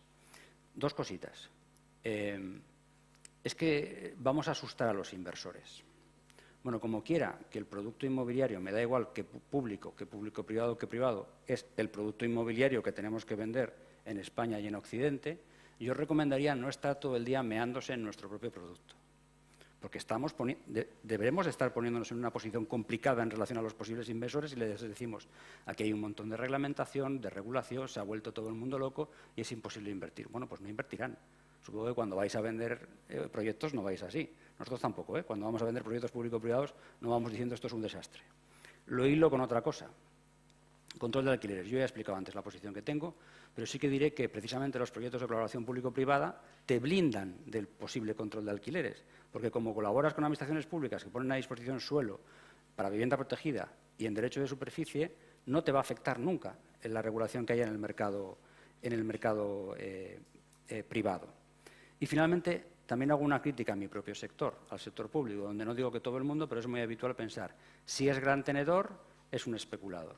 Bueno, primero, expliquemos bien a todo el mundo y seamos muy claros qué es un fondo de oportunista o de distress, qué es un fondo value up o promotor y qué es un fondo core o patrimonialista. Y digamos fuera, ahí, en el mercado y a la sociedad, cuánto core tenemos para vivienda protegida de alquiler. Creo que caben en un minibús y deberíamos de tener más. Y una cuestión solo sobre esto. ¿Qué pasa si hay un gran tenedor que solo hace vivienda protegida de alquiler? ¿Qué es lo que decimos que queremos que haya, no? Bueno, pues ahora mismo ocurre lo siguiente. Que paga el 21% de IVA para ceder los derechos de superficie en la Administración a ese gran tenedor que trabaja con él. En el caso de Habitatge Metropolis Barcelona, que es un proyecto de 700 millones de euros de inversión, la penalización fiscal son 40 millones de euros de IVA por poner suelos en derecho de superficie a disposición de un vehículo en el que uno participa. Y el proyecto de ley reduce la bonificación la reducción de las EDAPs del 85 al 40%. Y está haciendo vivienda protegida. Algo tenemos que reflexionar, porque si queremos tener partners, lo que no podemos es ponerles todo tipo de dificultades fiscales. Lucrecio, Carlos, José Félix. Deja la parte privada primero. Yo, si me permitís, un poco... José Félix. No es un tema que Javier, que nosotros le expliquemos, sino que nos lo dicen. El problema es que se quedan en lo que tú decías antes, en el titular de ese estudio. Si sube la vivienda en Berlín o si incrementamos o limitamos el precio de la vivienda en Berlín, no se estudia en el estudio. Al final, el dinero es muy cobarde. Y entonces, al final, si tú le pones trabas a ese dinero, es muy complejo. ¿Y dónde invierte? Porque todo Occidente tiene sistemas regulados. Sí, pero no es su foco principal. Su foco principal para ellos es un sistema en el que le faciliten la posibilidad, como decía Carlos, de vendérselo a sus accionistas. No olvidemos que detrás de ellos hay señores como tú y como yo que quieren recuperar su dinero que han invertido lícitamente. Entonces, yo creo que hay un problema de comunicación, como tú bien decías, para mí es fundamental, comunicar bien que no hay monstruos por tener 300 viviendas en alquiler, 500 o 700. De hecho, es un servicio público para mí y hay que facilitarlo. Y hay una base que se nos escapa a todos, que oye, está muy bien hacer viviendas con derecho de superficie, pero los costes de construcción, los riesgos, eso está ahí. Y eso hay que medirlo, y eso es dinero. El ayuntamiento, ahí tienes tu suelo, y dentro de 75 años ya nos veremos. Pero todo lo que pase por medio, a mí no me pregunto, este es mi canon. Oye, no podemos ver modelos en los que si tú ganas, yo gano, si resulta que el precio de la vivienda de repente sube un 40% en la ciudad, no puedo subir ni un 1. Funcionan de una forma compleja, es un poco perverso el sistema a veces, en ese sentido. Entonces, es muy fácil vender, que es lo sencillo, pero después cuando te pones a hacer números y eres promotor de ese proyecto, yo no sé si Neinor, en todas las promociones que haga, necesitará ganar dinero en otras promociones para poder compensar el límite que va a tener en esa tipología de promoción, ¿no? Es mi opinión, yo te digo que es como lo vemos, ¿no? Espero que no, porque si no me cesan. No. Si Neinor pierde dinero, el Ayuntamiento de Barcelona perderá dinero. Ya veremos. Y me cesan. Si al final los costes de material suben un 40%, como ha pasado, eso es imposible de calcular. Y no va a decir al ayuntamiento, esto bájame el canon. No puede. Tendrá que hacer la promoción y cumplir con lo que ha firmado. Entonces, es complejo a veces. O sea, hay que ponerse también en la otra parte. Está clarísimo, pero a mí, sobre todo lo que para mí es muy importante es que necesitamos entenderles. O sea, como sector público necesitamos entenderles, y también hay un problema para mí gravísimo, y ya termino, de gestión. O sea, no sé si queremos ser los tenedores de vivienda. Gestionar vivienda, como bien lo ha dicho Lucrecia, es muy complejo. Al final tratas con personas y eso al final son votos políticos y es complejo, ¿no? Cuando ya me sube el precio del alquiler, el ayuntamiento, porque resulta que tal, no sé si es el modelo total. O sea, yo creo que tenemos que un poco dividir los esfuerzos para intentar ayudar, evidentemente, a la población más débil en ese sentido. Pero yo quiero romper una lanza en ese sentido, lo que vemos en nuestro día a día. Y creo que la solución no se va a tener en el sector público 100%. Necesitamos sí o sí al sector privado para crecer el nivel que necesitamos. O sea, si no es más que eso, para mí. Lucrecio. Bueno, pues yo voy a intentar contestar a 3 elementos que estaban implícitos en tu pregunta o que han salido en el coloquio. Primero, la existencia de un anteproyecto de ley de vivienda. En segundo lugar, los distintos procedimientos o no que podemos tener a la hora de limitar o conseguir alquileres asequibles. Y en tercer lugar, que acabas de mencionar ahora, digamos, ese nuevo posible negocio que es el del superficiario o cómo se aborda, ¿no? Empezando por la primera cuestión, la valoración de la existencia o no de un anteproyecto de ley de vivienda. Hombre, represento o trabajo en el Ministerio de Transporte, Movilidad y Agenda Urbana. Es obvio y es claro que por mi parte voy a saludar, además de manera entusiasta, que tengamos ese primer proyecto de ley estatal en materia de vivienda. Pero porque creo firmemente que es el primer elemento necesario para romper lo que yo decía antes como ciclos en política de vivienda, de que existan o no ciclos de política de vivienda. Tiene que ser una política asentada dentro del Gobierno de España y del resto de administraciones, porque efectivamente exigen no solamente mantener los objetivos, sino mantener la inversión. Lo que no tiene sentido es que cuando SEPES tiene que trabajar ahora en proyectos de vivienda tenga que recurrir a suelos comprados en la última etapa del Gobierno de Zapatero, que es cuando se hicieron las ofertas públicas de compra de suelo, porque durante una serie de años la política de vivienda ha desaparecido y desapareció del Gobierno de España. Por lo tanto, bienvenida sea. Además, provengo de una cultura, he trabajado en la administración de la Junta de Andalucía, aquí lo dijo antes el alcalde de Sevilla, Juan Espadas, cuando era consejero de Vivienda. Yo formaba parte del equipo de la Consejería de Vivienda y pusimos en pie la primera ley del derecho a la vivienda en Andalucía en 2010, donde se avanzó en temas como el registro de demandantes de de vivienda protegida, las obligaciones de reserva de suelo y otra serie de elementos. Quiere decir que para que haya una política razonable en vivienda tiene que ser sostenida y, además, dentro de la medida de lo posible, manteniendo los objetivos que en este caso parece que la vivienda lo plantea. Luego, además, aunque el titular es el llamativo, no podemos limitar el contenido del anteproyecto de ley a limitación de alquileres sí o no, porque habla de muchas más cosas, ¿no? Habla precisamente de la prohibición de enajenar parque público de vivienda social, de mantener la calificación indefinida, de introducir el concepto de vivienda asequible e incentivada, de desarrollar lo que significa un poco el concepto del artículo 47 de la Constitución, y así hasta mucho más. Luego, aparte, este anteproyecto se tiene que someter a información pública, consulta de agentes sociales, tiene que pasar una segunda lectura del Consejo de Ministros y luego ir al Congreso. Es decir, por lo tanto, le queda todavía una tramitación y tendremos que ir viendo cómo evoluciona. Pero, como punto de partida, enormemente satisfecho de que se pueda presentar a la sociedad española un anteproyecto de ley del derecho a la vivienda. La segunda cuestión que se planteaba es la eficacia o no de las limitaciones del precio de alquiler. Yo creo que hay que verlo en su conjunto. ¿En qué sentido? La limitación efectiva se queda como posibilidad para que la establezcan las comunidades autónomas en las zonas de alquiler tensionado. Eso quiere decir que estamos hablando de, en cuanto a la superficie de España, de zonas muy limitadas, que luego tendrán que ir unidos a un índice de precio que todavía no está aprobado y que tendremos que ver cómo evoluciona.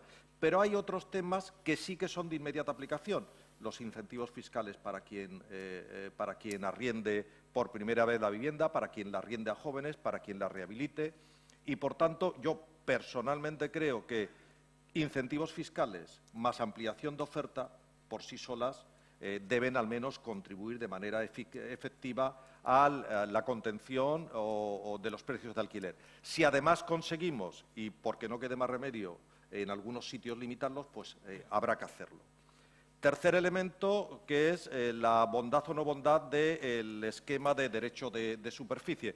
Yo decía antes que la gestión hay que profesionalizarla. Es decir, cuando se hace un proyecto constructivo para un derecho de superficie, no puede ser un proyecto constructivo al uso, porque tiene que tener previsto ya el saneamiento y la rehabilitación de los distintos elementos del edificio durante el periodo de su vida útil, que va a ser como mínimo de 75 años. Luego ya tenemos que estar preveyendo cómo vamos a cambiar las canalizaciones de agua, de gas, o cómo sustituir las placas térmicas que pongamos. Y luego, efectivamente, tiene que haber gestores profesionales, porque entiendo que, además, no es lo mismo el fondo de inversión, que lo único que quiere es una rentabilidad a corto de un 7% para los 5 primeros años, que quien efectivamente se compromete con un proyecto de gestión que seguramente va a tener una rentabilidad media mucho menor, que tiene que tenerla, porque si no, no funciona, pero que, lógicamente, no pueda esperar, digamos, a esas tasas de retorno. Disculpa que me haya extendido. Luego os echaré la bronca a los cuatro, pero de momento vamos a escuchar la opinión de Carlos Blanco. Muchas gracias. Trataré de ser breve. Yo creo que el anteproyecto de ley es un intento de ayudar al sector del alquiler, pero bajo mi punto de vista no da con la tecla. Es decir, yo creo que el propio mercado inmobiliario es el que se regula él mismo a través de la ley de la oferta y la demanda. Es decir, todas las medidas tendentes a fomentar el incremento del mercado de alquiler son bienvenidas, pero creo que medidas regulatorias o intervencionistas quizás no vayan a conseguir lo que se pretende. Es decir, ¿cómo podemos fomentar que haya una oferta amplia y variada del mercado en cuanto al mercado de alquiler? Pues estableciendo, por ejemplo, convenios de colaboración público-privada para adquirir edificios que están vacíos, pues obsoletos. En España tenemos un stock de vivienda altamente obsoleto. Por lo tanto, podríamos crear convenios tendentes a la rehabilitación de esos edificios y ponerlos en el mercado de alquiler. Hemos sido testigos muchas veces cómo el propio mercado se autorregula, es decir, las rentas no crecen hasta el infinito. Es decir, pongo por ejemplo las rentas en centros comerciales prime, donde se paga 80, 90 euros por metro cuadrado y mes, o incluso más. Esas rentas llegan a un punto en el que el propio mercado se autorregula y bajan, ¿vale? Por lo tanto, medidas tendentes a fomentar y ampliar el stock de vivienda en alquiler, por supuesto, pero dejemos que sea el propio mercado el que se regule, ¿vale? El que se regule y que se regule dotándolo de una oferta, como digo, amplia, variada y, sobre todo, que dé solución a las distintas necesidades. Es decir, no todos necesitan un affordable housing y no todos pueden llegar a una vivienda de alto standing. Es decir, entre el blanco y el negro hay muchos niveles de grises, ¿vale? Por lo tanto, apostemos por eso, por ampliar la oferta. En el momento en el que haya una oferta variada y amplia, el propio mercado se regulará y limitará y podrá contener esa escalada de las rentas. Permíteme que discrepe amablemente. Ojalá tuviera razón y el mercado se autorregulara, porque eso significaría que hoy no tendríamos ni problemas de precio, ni problemas de vivienda, ni problemas de alquiler, ni problemas de propiedad. Una pequeña anécdota. Fui delegado provincial de Obras Públicas en Sevilla en 2004-2008. Casi todas las empresas constructoras me pedían libertad para poder construir en cualquier suelo calificado. Básicamente no pedían flexibilidad, sino desregulación, que creo que son dos cosas absolutamente distintas. La primera es positiva, la segunda para mí es perniciosa. Aún, por supuesto, no accediendo a aquellos planes generales de ordenación urbanística tan desmesurados que se generaban, no obstante, se calificó una cantidad de suelo impresionante, no solamente en Sevilla, sino que en tiempo de la burbuja en la mayor parte de los sitios. Eso ni consiguió abaratar el suelo, ni consiguió promociones de vivienda barata, ni consiguió facilitar la accesibilidad a un recurso básico como es en este caso la vivienda. Luego, el mercado, digo desgraciadamente, es mi impresión, por sí solo no lo regula. Por eso están los poderes públicos que tienen que intentar contribuir o al menos permitir, garantizando por una parte la libertad de empresa y de negocio, pero por otra parte también los derechos de los particulares, que eso se gestione de otra manera. Ahora enseguida... Un poco por alusión. Sí. Simplemente estoy de acuerdo que es cierto que, sobre todo en épocas anteriores a la crisis y ciertos planes generales, clasificaron abundante suelo para promoción de VPO y que esos suelos, bueno, ahí siguen siendo campo, no se han llegado ni a urbanizar y esos sectores destinados a vivienda protegida pues no se han desarrollado. Pero aquí enlazo un poco una pregunta que vendrá posterior, que era con los costes de construcción y con la limitación del precio de venta de la vivienda protegida, ¿esa vivienda no se llevó a cabo por lo que decía o porque realmente el promotor no tenía margen para promover? Porque es que entonces es que prácticamente no tenía beneficio en esos desarrollos. Entonces, ahí un poco tenemos ahora que abrir el melón de si realmente la Administración tiene que ayudar al promotor privado que apuesta por la vivienda protegida en dotarle, como ha pasado y como ahora ya se ha actualizado, el módulo de vivienda protegida para que pueda cubrir cuanto menos los costes de construcción y cubrir su propio beneficio. Ahora yo creo que con la última actualización del módulo sí el promotor tiene margen para desarrollar vivienda protegida, que anteriormente creo que lo tenía bastante más complicado.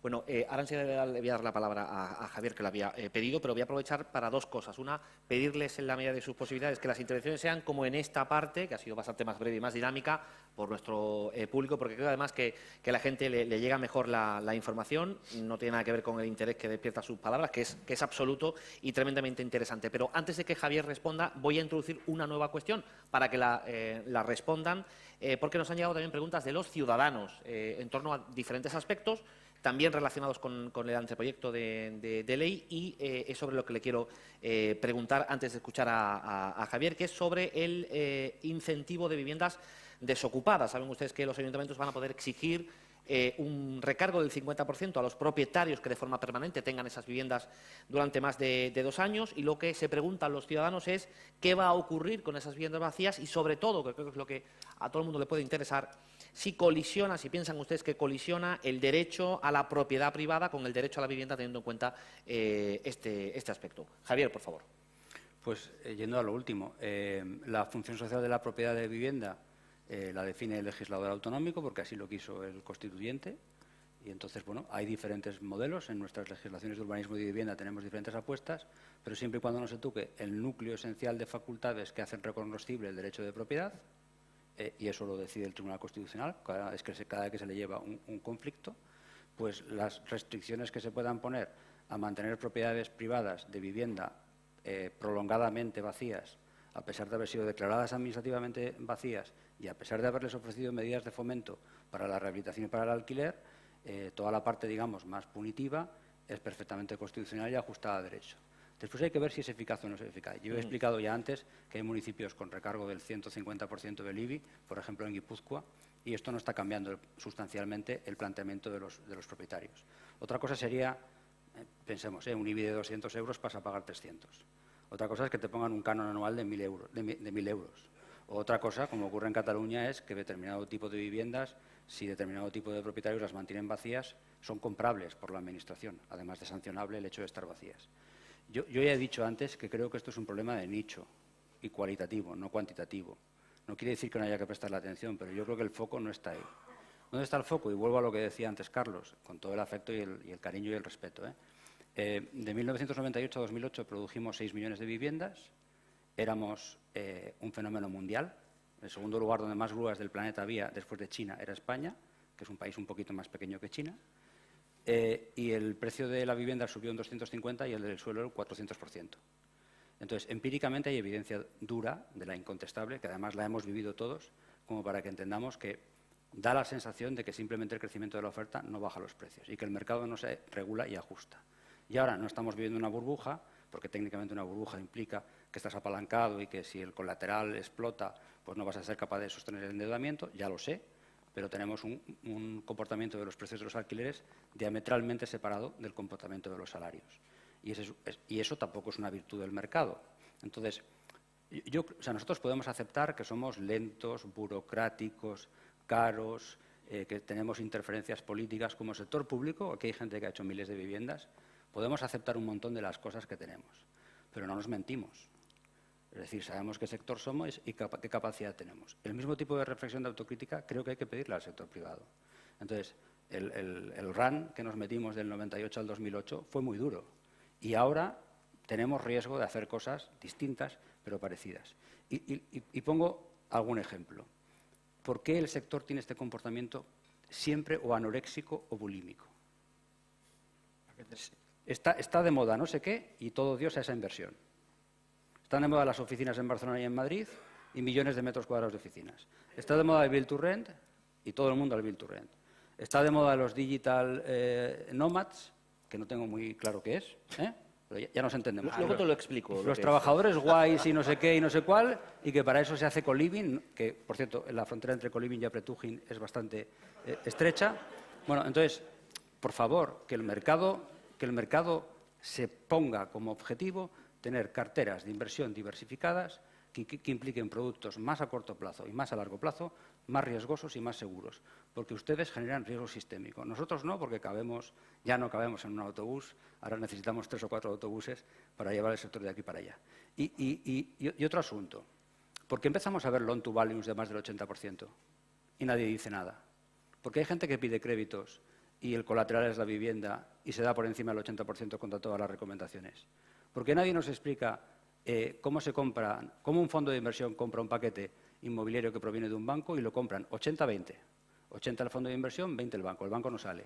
Y cuando preguntas, ¿y cómo se ha financiado la compra del 80%?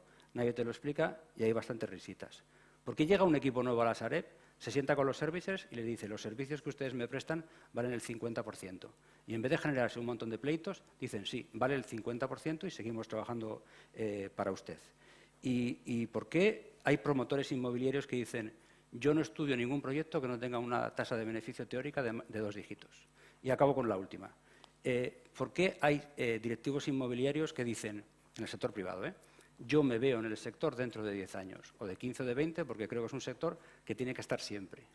Y generalmente a esos directivos se les expulsa, porque el sector tiene un comportamiento, ya digo, procíclico, anoréxico y bulímico. Entonces, si vamos a hacer repaso de las miserias que tenemos cada uno y nos vamos a contar las cosas en confianza para trabajar juntos, Pues nos las contamos todas. José Félix, ahora enseguida. Son muchas, ¿eh? Carlos, Javier, ha sido... A ver, yo creo que es un problema general que no es un enfrentamiento... No, que han dicho muchas cosas. Entonces, es un problema de concepción. Yo creo que, como os decía, y de comunicación. Ni aquí hay buenos, ni aquí hay malos. Hay de todo en todos lados. Hay de todo, en todos sitios, buenos y malos. Y es un problema también de hacerlo heterogéneo. En España, esas 6 millones de viviendas se construirán en toda España. El problema hoy no es ese. No sé cuántas viviendas se construirán en Albacete o se harán en Toledo, pero seguramente el problema está mucho más focalizado de lo que... Y va mucho más relativo a lo social, cómo se está moviendo el mundo y dónde está todo el punto caliente. Entonces, yo actuaría sobre esa zona. Evidentemente hay un problema de vivienda en ciudades como Sevilla, como Málaga, de acceso al alquiler, pero también por un ciclo natural. O sea, al final hay de repente un boom turístico de viviendas en el centro, pues evidentemente ha habido una reconversión de vivienda y hay un problema y hay que darle una solución. No sé si será la que hemos planteado aquí o serán otras, pero el problema está.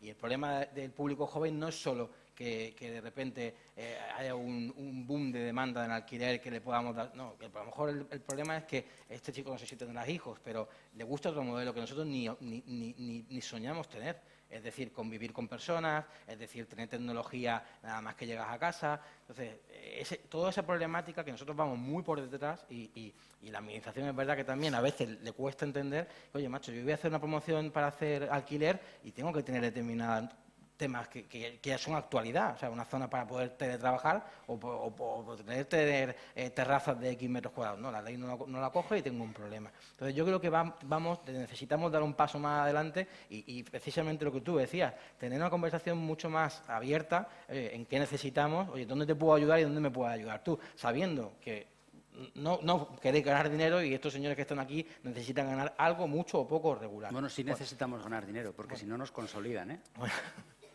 No podemos perder No dinero. es vuestra filosofía. ¿Vale? Para lo cual hay que ganar algo. El tema de los fondos core que decía antes, o sea, hay muchos más de lo que imaginas. Lo que pasa es que no es el producto que necesitan. No sé si la administración pública quiere generar ese producto, pero claro que lo hay. O sea, viviendas en el centro de Sevilla alquiladas a 1.000 euros, con inquilinos de buena reputación, con unas buenas garantías, tendríamos, Carlos y yo, toda esta sala llena de clientes. Lo que no sé si hay tantos es para comprar viviendas sociales de alquileres de 300 euros con una rentabilidad del 2%. Eso es la diferencia. Nos tenemos que encontrar a mitad de camino. Claro. Entonces, hay que hacer, como decía Carlos, un producto heterogéneo. No vale solo, fíjame, en lo social, que para mí lo social, lo decía antes, es también la gente mayor. Para mí lo social también es dar servicio a poblaciones limítrofes de Sevilla, darle también la oportunidad a ayuntamientos que están alrededor de la capital de poder desarrollar mejores servicios. Yo creo que ahí tenemos una oportunidad. No todo el mundo puede vivir en el centro de Málaga o en el centro de Sevilla o en el centro de Madrid o en el centro de Barcelona. Estoy seguro que están encantados en Torremolinos de un plan de vivienda de choque para poder recoger todo ese público que no puede alquilar en el centro de Málaga. Me lo estoy inventando, ¿no? Pero todo esto hay que gestionarlo y al final no verlo como algo malo. Lo que es bueno es que hay mucha necesidad de invertir. Vamos a intentar ver cómo eso se puede solapar.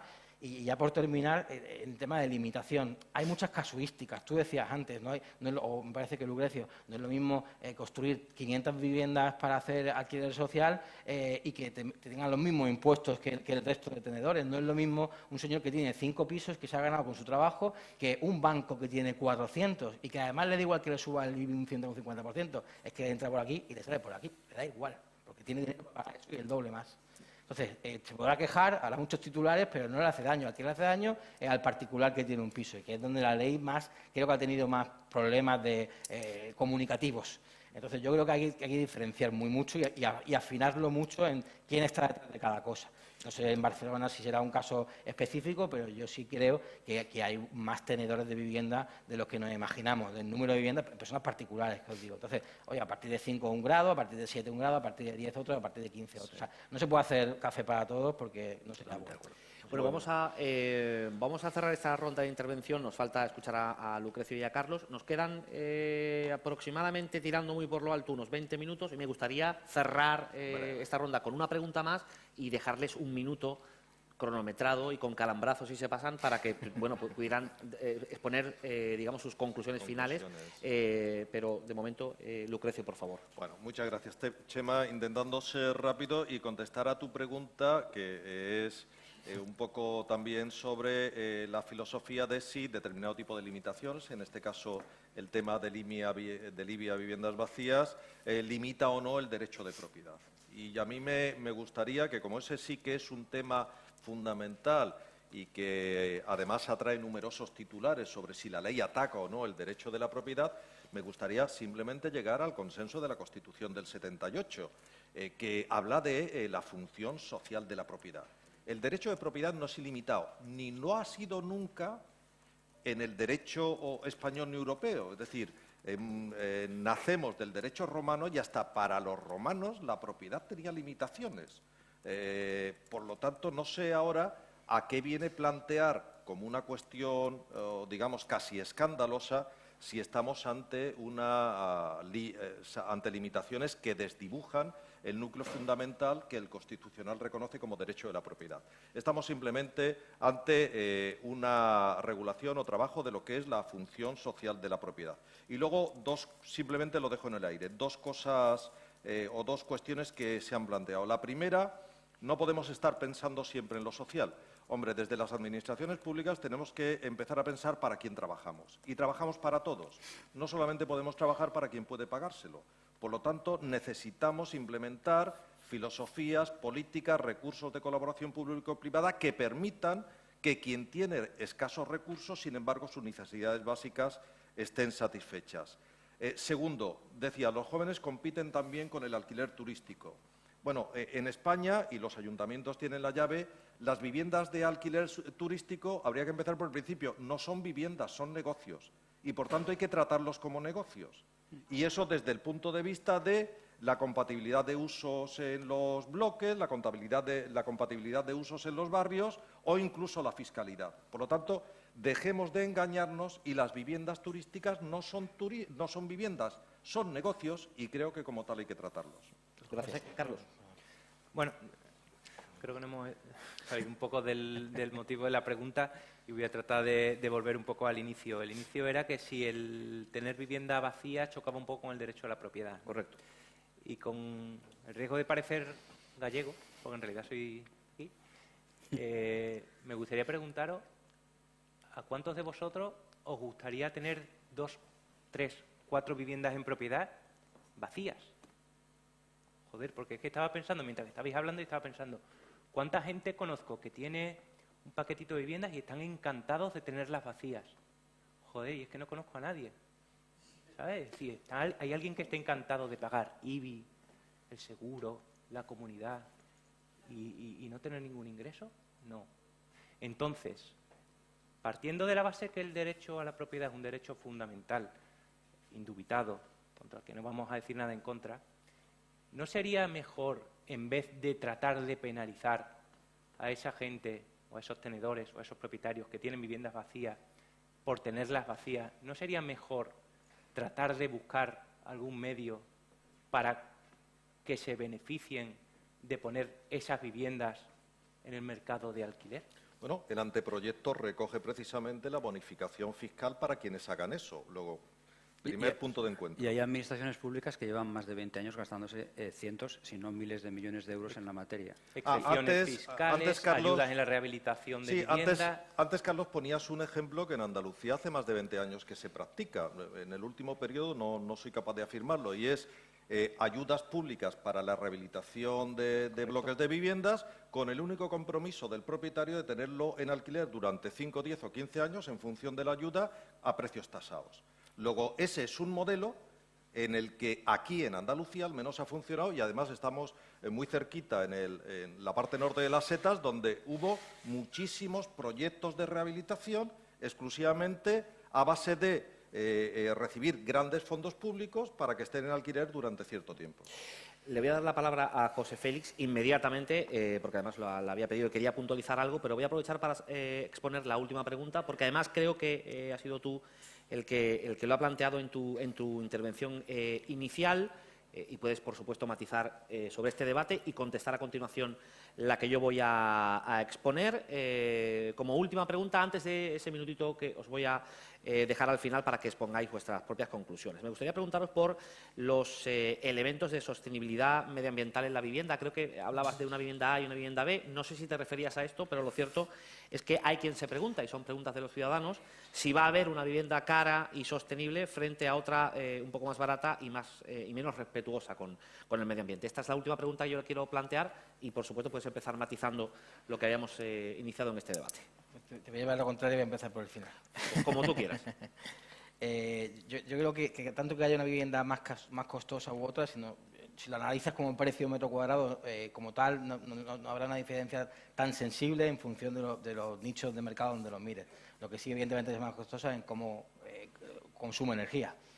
Lo que pagas de agua, de luz, ves implantaciones de promociones nuevas y son capaces de nada más que el calentador calentarlo antes de que empiece a abrir el grifo. O sea, sostenible, el mundo está por ahí y creo que todas las promociones de hace un par de años de esta parte no se pueden hacer si no tienen implementados todas estas nuevas tecnologías, con lo cual será más costosa en el día a día, no tanto en la compra como tal, ya que haya una calificación A o B. Pero sí creo que lo que se está demostrando con la obra nueva es que la población elige antes ese tipo de viviendas que una vivienda de hace 30 o 40 años. Y vamos, voy a ser breve, con el resto de temas. Yo creo que, como bien decía Lucrecio, hay que hacer políticas para todos. Para todos es para todos. Sí. No, la sociedad es muy importante, pero para todos es para todos. Yo creo que muchas veces creemos que solo la protección del débil ayuda mucho más que lo demás, y a lo mejor no es así. A lo mejor hay que empezar la casa por otro sitio, y es decir, convencer a este señor que va a invertir en España que realmente donde tiene que hacer sus actuaciones ahí. Eso es para mí, creo que mucho más que es importantísimo y para mí fundamental, y creemos que ahí está el foco, pero que hay que hacer políticas para todo, y España es muy grande y hay muchas formas de trabajar las cosas. Sí, ¿no? Y además muchos nichos de negocio. Es decir, Sí, me estoy encontrando con constructoras que vienen a vernos diciendo que su nicho de mercado para los próximos 10-15 años va a ser la vivienda protegida, sí, porque efectivamente en la capacidad de gestión de ese tipo de promociones, correcto, es donde tienen posibilidades de futuro. Y aparte también para ellos pues puede ser incluso un negocio, es decir, se distinguen de su competencia. Puede ser, no, lo es. Y además, con un poco lo que decía antes Carlos, a nivel de precios de alquiler y de viviendas vacías, etcétera, yo creo que voy a repetir, el culpable no es el particular. El culpable no es la persona que tiene 1 o 2 pisos, o 3 o 4. Yo creo que ahí está claro cómo se puede incentivarlo. Yo creo que el problema está en lo que se vende un poco en los periódicos, hablabas tú de fondos buitres, temas bancarios, todo ese tipo de cosas, y yo comparto con Carlos que ahí no está el problema. Es un problema mucho más de ruido que de realidad. Yo creo que el problema está, para mí, en cómo creamos y cómo hacemos compatible lo que decía Lucrecio, esa vivienda turística, que hoy es turística, pero que con la pandemia ha vuelto a ser otra vez vivienda de alquiler. Y ese dinero que ese señor ha gastado en reformar su vivienda, que hoy pone en el alquiler, es una vivienda mucho mejor de lo que era antes de la pandemia. Entonces, yo creo que hay que también bajar un poco el detalle, y oye, ni una cosa es tan mala, ni tampoco es tan buena. Yo creo que la inversión privada, de que tú seas capaz de rehabilitar edificios a tu coste propio y que pongas un piso de 70 metros en alquiler vacacional un tiempo de tu vida, pues no creo que sea oye, durante ese tiempo tributarás como un negocio, estoy de acuerdo, pero cuando salgas de eso estás dando un servicio mejor a la población, y lo que nos encontramos en el parque de alquiler general, por lo menos en Andalucía, es lamentable. O sea, lo que hay en el parque de alquiler de Andalucía, vas un poco a dicha idealista y encuentras pisos auténticamente pequeños a unos precios impresionantemente caros. Entonces, yo creo que ahí...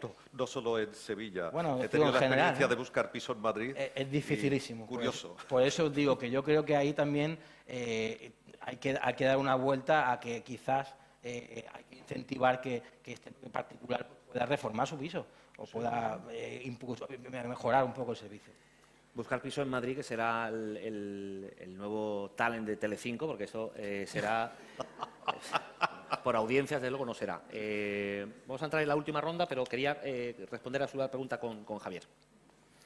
Bueno, yo no soy técnico, no soy especialista en construcción, no soy ni arquitecto ni ingeniero, pero por lo que veo que me cuentan las compañeras y los compañeros que trabajan en estas cosas, a veces en el sector privado hay un excesivo... se centran demasiado en tecnologías o en soluciones tecnológicas y menos en objetivos, y la vivienda es un producto orgánico que depende mucho del lugar en el que está, del clima, del entorno, de las tradiciones, etcétera, con lo cual a veces es mejor fijarse en objetivos, en términos de eficiencia energética, que en tecnologías. no siempre una vivienda eficiente energéticamente es más cara, o igual si le doy la vuelta a la frase todavía estamos más de acuerdo. Vemos muchas viviendas que no son eficientes energéticamente y que no son precisamente baratas. Con lo cual, bueno, tenemos una ventana de oportunidad que son los fondos europeos, que están más centrados en la rehabilitación, pero que también hay una parte de obra nueva, que nos están llevando a ese vector. Y yo creo que la palabra que más tendríamos que conjugar el verbo es industrializar. De nuevo, no soy técnico, pero lo que no puede ser es que si tenemos que ir a soluciones más o menos masivas en el futuro y las tenemos que producir en el sector público y en el privado con proyectos públicos, privados y público-privados, pues sigamos pensando en un procedimiento de trabajo bastante artesanal. Y ya digo que no soy experto, pero sé que hay tecnologías disponibles y que podemos encontrar mixes de tecnologías y que el sector privado, si se le garantiza no solo un volumen determinado de facturación, sino una certeza en que esos pedidos van a ocurrir a lo largo del tiempo, yo estoy seguro que se pueden mover bastantes cosas. Y yo creo que igual más que hablar de costes, tenemos que hablar de objetivos y también tenemos que hablar de tecnologías. Yo ahí lo único, decirte, Carlos, que volvemos a encontrarnos un poco también, que te lo pongo un poco por la parte que vemos en el día a día con la normativa. Es decir, nada más que el hecho de construir de forma industrializada, puedes hacer un baño, puedes hacer una casa completa o un bloque de pisos. Te encuentras con una problemática brutal a nivel de bomberos, etcétera. Vamos tarde, otra vez. O sea, está clarísimo que sí, pero debemos ser mucho más ágiles en cómo, o sea, este mundo viene y lo vamos a hacer y se va a ejecutar, pero si fuésemos mucho más ágiles, ganaríamos la partida. Al final, quien se va a beneficiar es el usuario final. Entonces, a lo mejor dedicamos dinero a otras cosas que esto sí lo necesita. Sí, pero alguna reflexión tenemos que hacer que en plurifamiliar los primeros proyectos de industrializada están naciendo en el mundo público o en el mundo público-privado. El mayor proyecto ahora de industrializada potencial es el de Culmia y Avintia, y tiene que ver con el hecho de que hay una cosa que se llama Programa Vive Madrid. Y buena parte de los que estamos aquí, en nuestros servicios técnicos, tenemos gente que está haciendo proyectos, tratando de hacer proyectos con un cierto nivel de industrialización. Entonces, bueno, seamos serios con nosotros mismos. Exactamente. Y necesitamos pisar el acelerador y no va a ser sencillo. Carlos.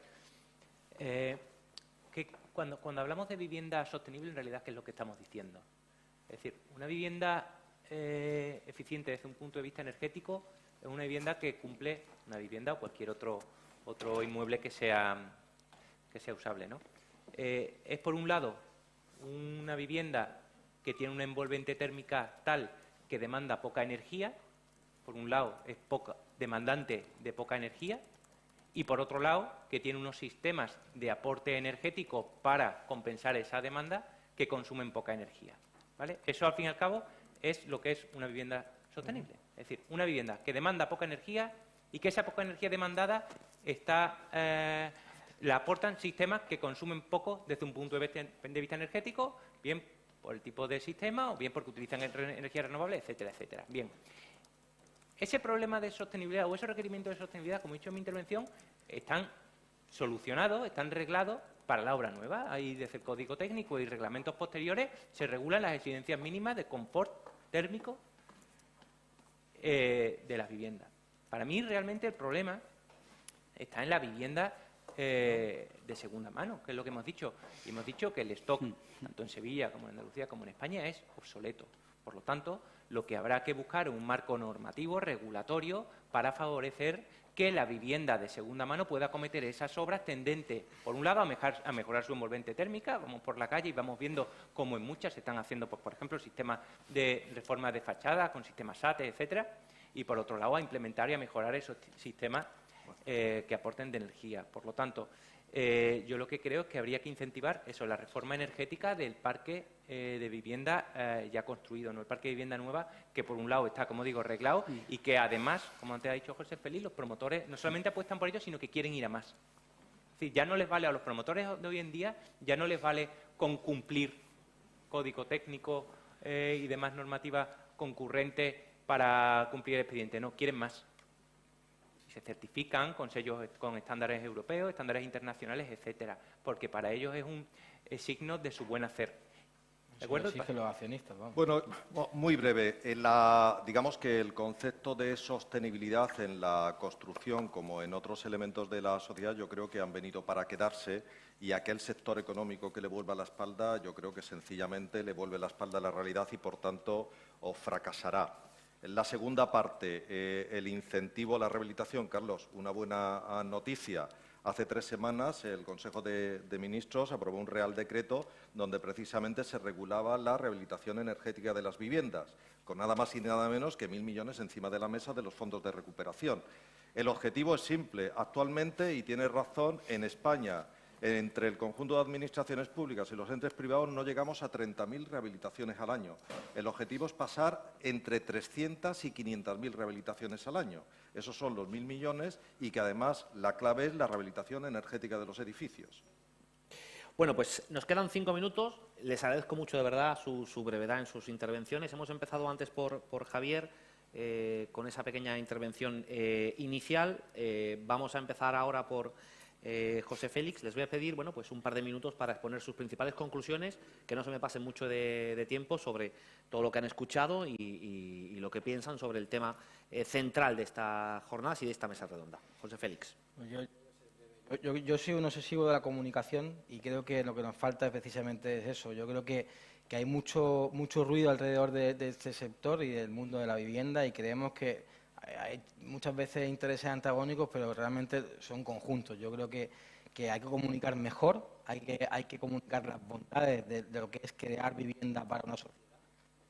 Es tan importante como el lugar que vas a vivir. Creo que ahí tenemos mucho más que el sector público-privado ir de la mano. O sea, es la única solución que vamos a tener. España, en ese sentido, yo creo que es un país que todavía sigue pensando en quién es el peor de la reunión, y yo creo que debemos ser justo lo contrario. Tenemos mucha suerte porque los que nos ven desde fuera y que nuestra empresa es inglesa nos ven como una oportunidad de crecimiento impresionante, y eso es muy bueno. Eso es muy bueno y sobre todo siempre y cuando pues se escucha ambas partes. Yo creo que es fundamental comunicar mejor, el porqué de las cosas, el porqué de la intención de crear determinadas políticas o el porqué de la necesidad de crecer, como decía un poco antes Carlos, por qué de repente todo el mundo quiere Build to Rent. Tiene una explicación, que ya hablaremos si no luego, pero tiene explicaciones de por qué ponen el foco en ese tipo de negocio, y ya no solo económico muchas veces. Muchas de estas sociedades tienen detrás fondos de inversión que tienen, le he visto un poco los objetivos de crecimiento sostenible, ellos también lo tienen implantado en su ADN. Toda la parte de blanqueo capital, etcétera, es muy importante dentro de su ADN, y eso muchas veces tiene sinergia con el tema público. Lo que pasa es que yo creo que a veces ellos hablan en chino y la gente habla en japonés, no se entienden, y hay que entenderse. Carlos. Pues nada, yo simplemente dar las gracias a Envisesa por el que ha montado, porque creo que ha habido dos visiones un tanto diferentes. Han puesto a la izquierda y a la derecha queriendo, ¿Cómo está el papelón lo tengo yo, que estoy en el centro. cómo está el mercado, y creo que eso le da valor a la charla.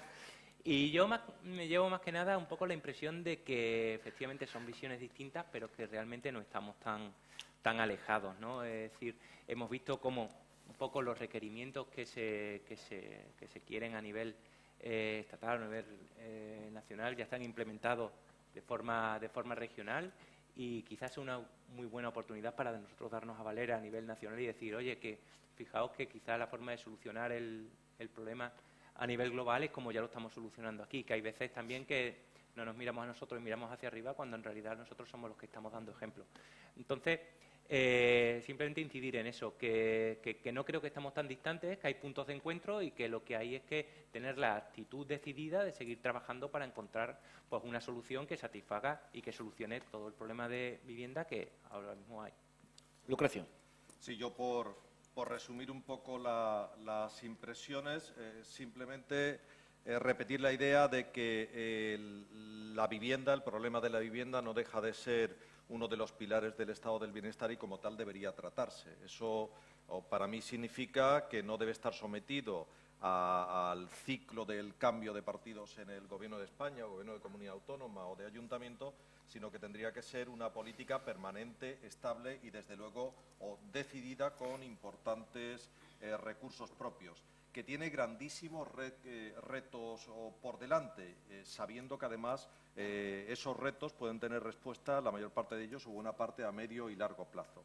Que entre esos retos, desde luego, está, sin lugar a dudas, el aumento del parque público de viviendas en alquiler, el mantenimiento y el sostenimiento de alquileres asequibles, fundamentalmente para los jóvenes, y yo creo que también tenemos el reto de engrasar y mejorar esa colaboración público-privada para que el capital privado se sienta cómodo a la hora de intervenir en los proyectos públicos y además también la parte privada asuma el reto de su profesionalización y el acostumbrarse a gestionar productos nuevos como los que nos va a pedir el mercado hasta ahora.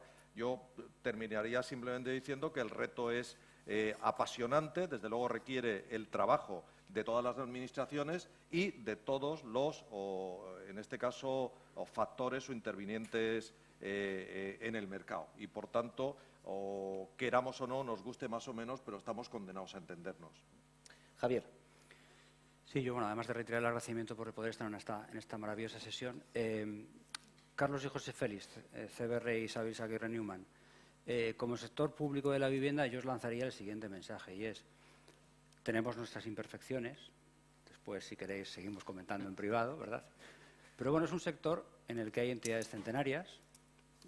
En este mundo de 100 y pico empresas públicas hay algunas que tienen 100 años o se acercan. Gestionamos prácticamente todas las viviendas protegidas de alquiler que hay en España, no todas, pero más de 300.000, la mayor parte. Por el camino, en 100 años hemos hecho de todo y seguiremos adaptándonos. Entonces, quiero que nos veáis a los asociados a la UBS como un grupo de profesionales de lo vuestro, pero en lo público. Hay diferencias, es bastante evidente, pero somos gente capaz, con ganas de hacer cosas, y si se dan las características y situaciones necesarias para que haya una política de Estado, nosotros haremos cosas. Y hay cosas que las tiene que hacer el sector público sí o sí. Y en eso tenemos consenso, porque vosotros mismos decís que el alquiler social básicamente tiene que ser una tarea de la Administración. Después, tenemos que colaborar, sí, pero yo creo que tenemos que ser claros. Es decir, hay entidades del sector privado que se mueven en el mundo inmobiliario con las que no quiero ir ni heredar. O sea, si su mundo es el distrés, el oportunismo, entrar y salir y hacer daño a los tejidos en los que operan, pues yo no favoreceré nada en la medida en la que pueda.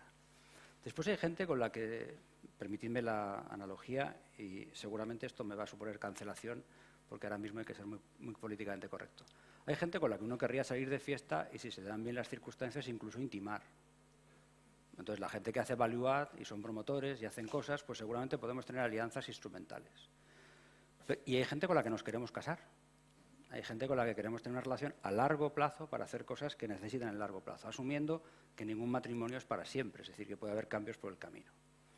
Clave para mí en estos matrimonios, en estas alianzas que podemos buscar, y cito a la que ahora cita todo el mundo en todos los lados, que es Mariana Mazzucato, cuando habla de Estado emprendedor y colaboraciones público-privadas, dice: colaboraciones público-privadas simbióticas y no parasitarias.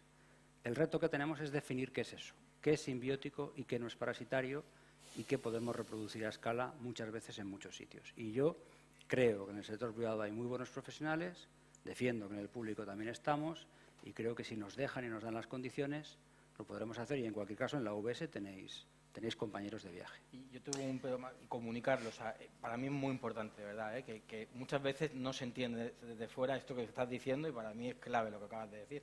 O sea, y verdad que para mí es comunicar eso de manera razonable. No pasa nada porque hay un ayuntamiento que se case con un promotor inmobiliario, no es el fin del mundo. Esto ya pasó. Entonces yo creo que esto hay mucho estigma todavía por superar, ¿no? Y es muy importante. Y al final Neynor es una empresa que tiene un fondo de capital de muchos tipos detrás, pero que en este caso ha ayudado a desarrollar un proyecto concreto. No hay nada malo detrás, al revés, es muy bueno. Bien. Bueno, creo que esto puede ser el inicio de una bonita amistad, como pueden comprobar. Y una manera ideal de poner el punto y final. Le voy a pedir un fuerte aplauso de verdad a nuestros 4 ponentes.